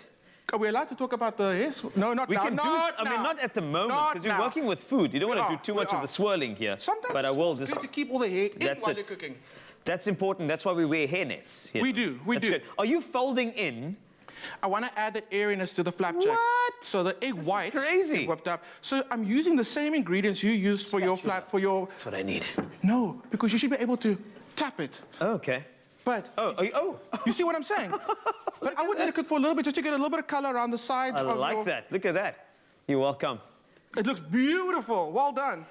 I don't know how those omas do it at the carnivals. They knock out like 250 like in a minute. And you know, and they do it so effortlessly. I know that if you need any more help, Chef Clem is always here for you. We're going to try and hit that flapjack very quickly. Let me get out of your way because I want to see this flip. What do you mean? You're going to flip it? I'm going to try my best. It's probably going to flop, but I'm going to try. Yes! Well done, well done, There we well go. done. Like it. Thank you. So, going to get a little browner, okay? A little browner. I've added my batter to the pan. Now, what I'm looking for are little bubbles, okay? Perfect. The bubbles tell me that the underside is cooked enough and ready for me to turn it over. All right. So, I don't go on a very high heat, okay? Medium heat. You don't want to burn your flapjacks or your pancakes. This is a nice one. You know they say the first pancake's always a bit of a flop. I disagree. You've done a good one. Thank you very much. I try my best here, Chef, and I know that if you want to get any more help, you can go to expressoshow.com. And in Tlantla, thank you so much for your inquiry as to how we do the pancake and flapjack thing. We wanted to make sure that we do a nice array of it. While these finish off, remember, if you have any more assistance needed, then 021-110-5552. But this is an array of pancakes we made a little earlier, as well as our cinnamon buns. So thanks a lot for being a part of Culinary Hotline Bling. Ting, ting, ting! Back again soon on Expresso here on S3. Can I have one of these? Oh, you can have it all. Thank you. I'm taking one of that.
Welcome back. It is your Feel Good Breakfast Show on S3. JP Sebastian, he is back, and we are unpacking more movie trailers that he's brought for us this morning. Just a quick warning, parental guidance is advised for some of the movie trailers JP brought along, not necessarily kid-friendly. I chopped out the scary stuff. It's okay. Okay, now. Well, let's start off for real, with the though. first one. You're going to say the name? Plurality. Yes, you did it. There we go. You were practicing during the break. The truth and the amount lies. of suspense on your face. We're trying to say that title, Plurality. Our director, Vardy, said something about prunes. He doesn't know what he's doing up there. Good at directing, but the English, shame. Hey, his English is good. No, he's doing just fine. Plurality is, so all of these are sci-fi movies, and all of them have to do with diving into the human mind, where, like it cheesily says, the truth lies in his head. But look, if concept is interesting enough, I'll buy it, sure.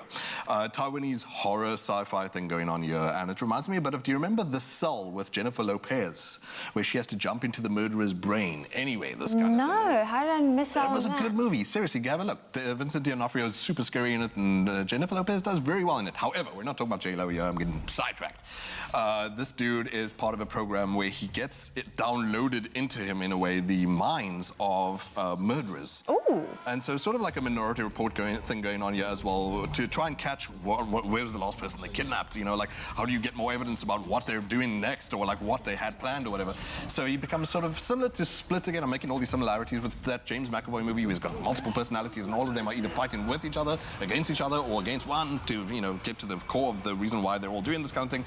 Similar kind of thing here. Dude's got, I mean, the concept is straightforward enough. He's not got issues.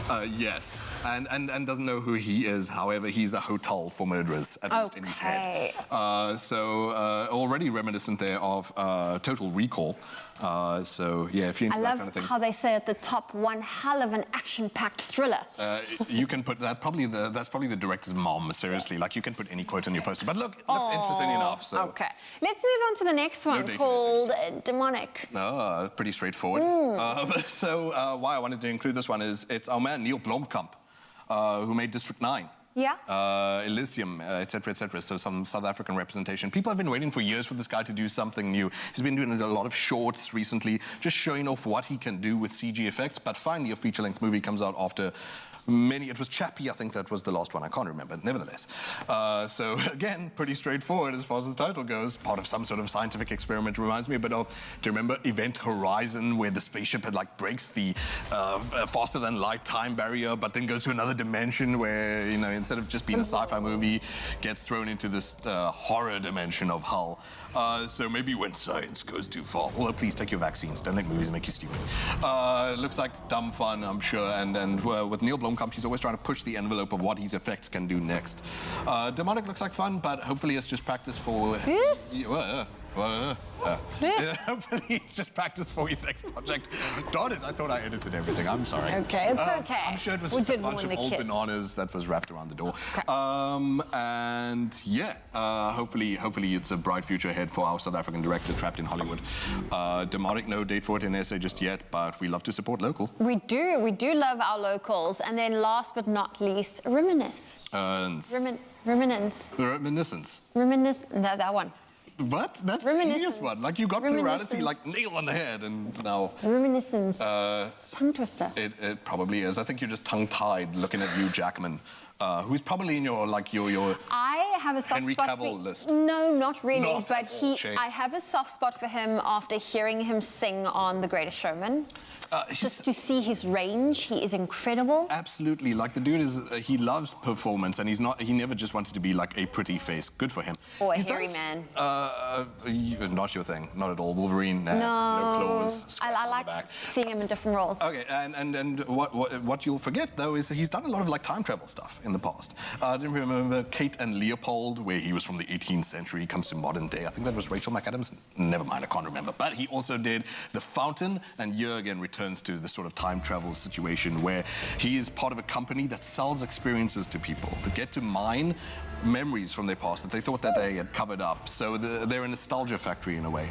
However, this is all happening at the same time that the oceans are rising. So pretty similar to now where, you know, climate change is hitting us. But all we want to do is watch old movies and remakes and anyway. So it's sort of a slight commentary on that, but it's also a romance where he's trying to grab at this woman who he sort of half remembers from his past and gets the way he says in the trailer, a bit too addicted to returning to the past. However, he's been played by his own company, possibly it seems from the trailer. We don't know. Intrigue ensues, so it's not just romance. Looks like if you're a fan of Inception, that's your kind of thing. Like, you know, Leonardo DiCaprio, for example, in that can't stop revisiting an old flame, an old love. Okay. Hugh Jackman seems trapped in that loop too.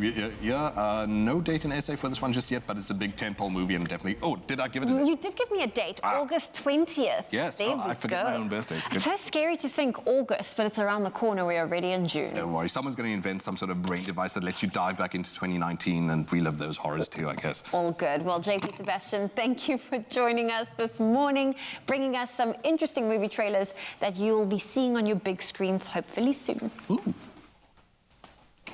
Now we're back on the Expresso stage with another cast member from the latest production starting this Friday at the Mars Theatre in Muizenberg. And it's called A Boarding Line, a musical extravaganza.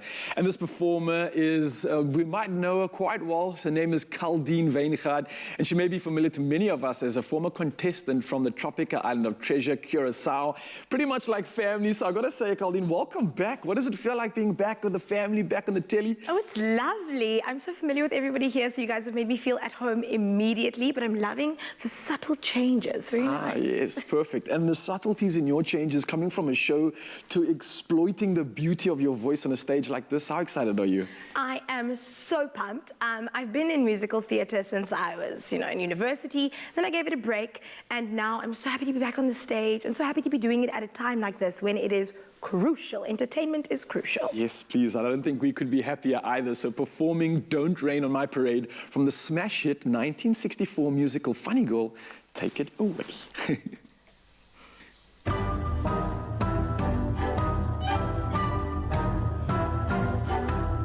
Don't tell me not to live, just sit and putter. Life's candy and the sun's a ball of butter. Don't bring around a cloud to rain on my parade. Don't tell me not to fly, I've simply gotta.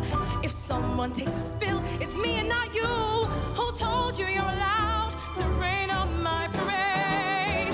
I march my band out, I beat my drum, and if I'm fanned out, your turn at bat, sir.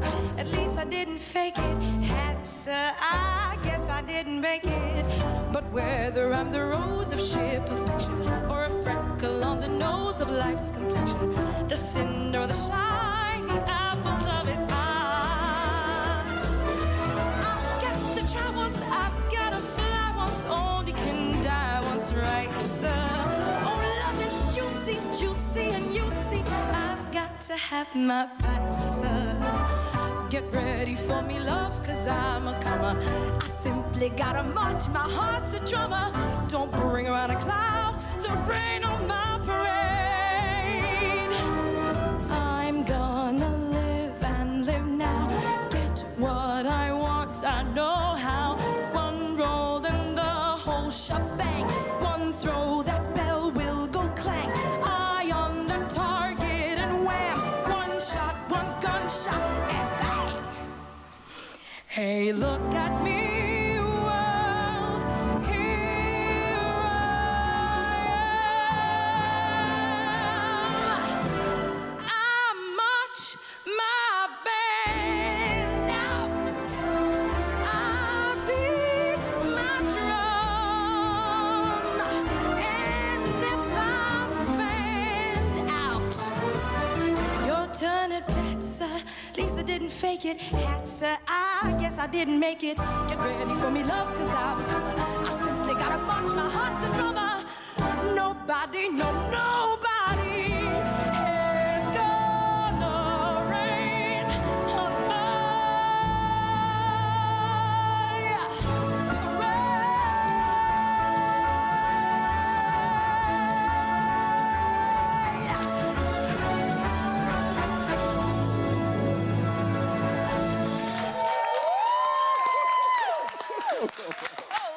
Kaldine, come Kaldine, sit get here. over here. Come Get over here. Where did you hide that voice? Oh my. That's gracious me. Wow. Unbelievable. Look, some of the notes were a little bit off, but otherwise... Oh, spot on. Don't listen listen to Graham. Don't listen to him. We're overlooking them. Beautiful. My goodness. Did you? I hope we didn't put you off with our big musical moves that were going on. You inspired us. I definitely saw them, and we are starting on Thursday with a preview show. Oh, okay. Rehearsals at 5 today, so we can slot you in very quickly. We're there. Okay, wowza. Paul was hoping for additions there. Yeah, I was hoping for a slot. We made it, Next buddy. time. We made it. How good does it feel to be able to perform and to have an audience? Yeah. It is phenomenal. Like, I think people don't understand that people in theatre, we're so hungry for that interaction. It's very different to be on one side of the screen or the stage, but you're looking for the human interaction. And I think that is what is going to make the show so phenomenal, and the community that we build in the show as well. Well, you're helping each other. You know, let's not forget how much has been lost. Are you that kind of performer that like makes eye contact with one of the people when you're singing and like scares them? Just the like, one. Gee, she did it to me in the show. I got chills. She did it to me right now. Was it you? You have to focus the energy. Now we understand, but you're amazing and you're going to be phenomenal. Keep reveling in having this amazing group around you and having an audience. But you've Thank you taken so us to much. I love that, eh? And having an audience means people are going to give you flowers. That's going to be great, right? I can't wait. Do they throw flowers at you? You can take Thank you so much for your performance today. Thank you so much. Oh, man, we love you guys as well. We'll see you tomorrow. Adios, muchachos. Ciao.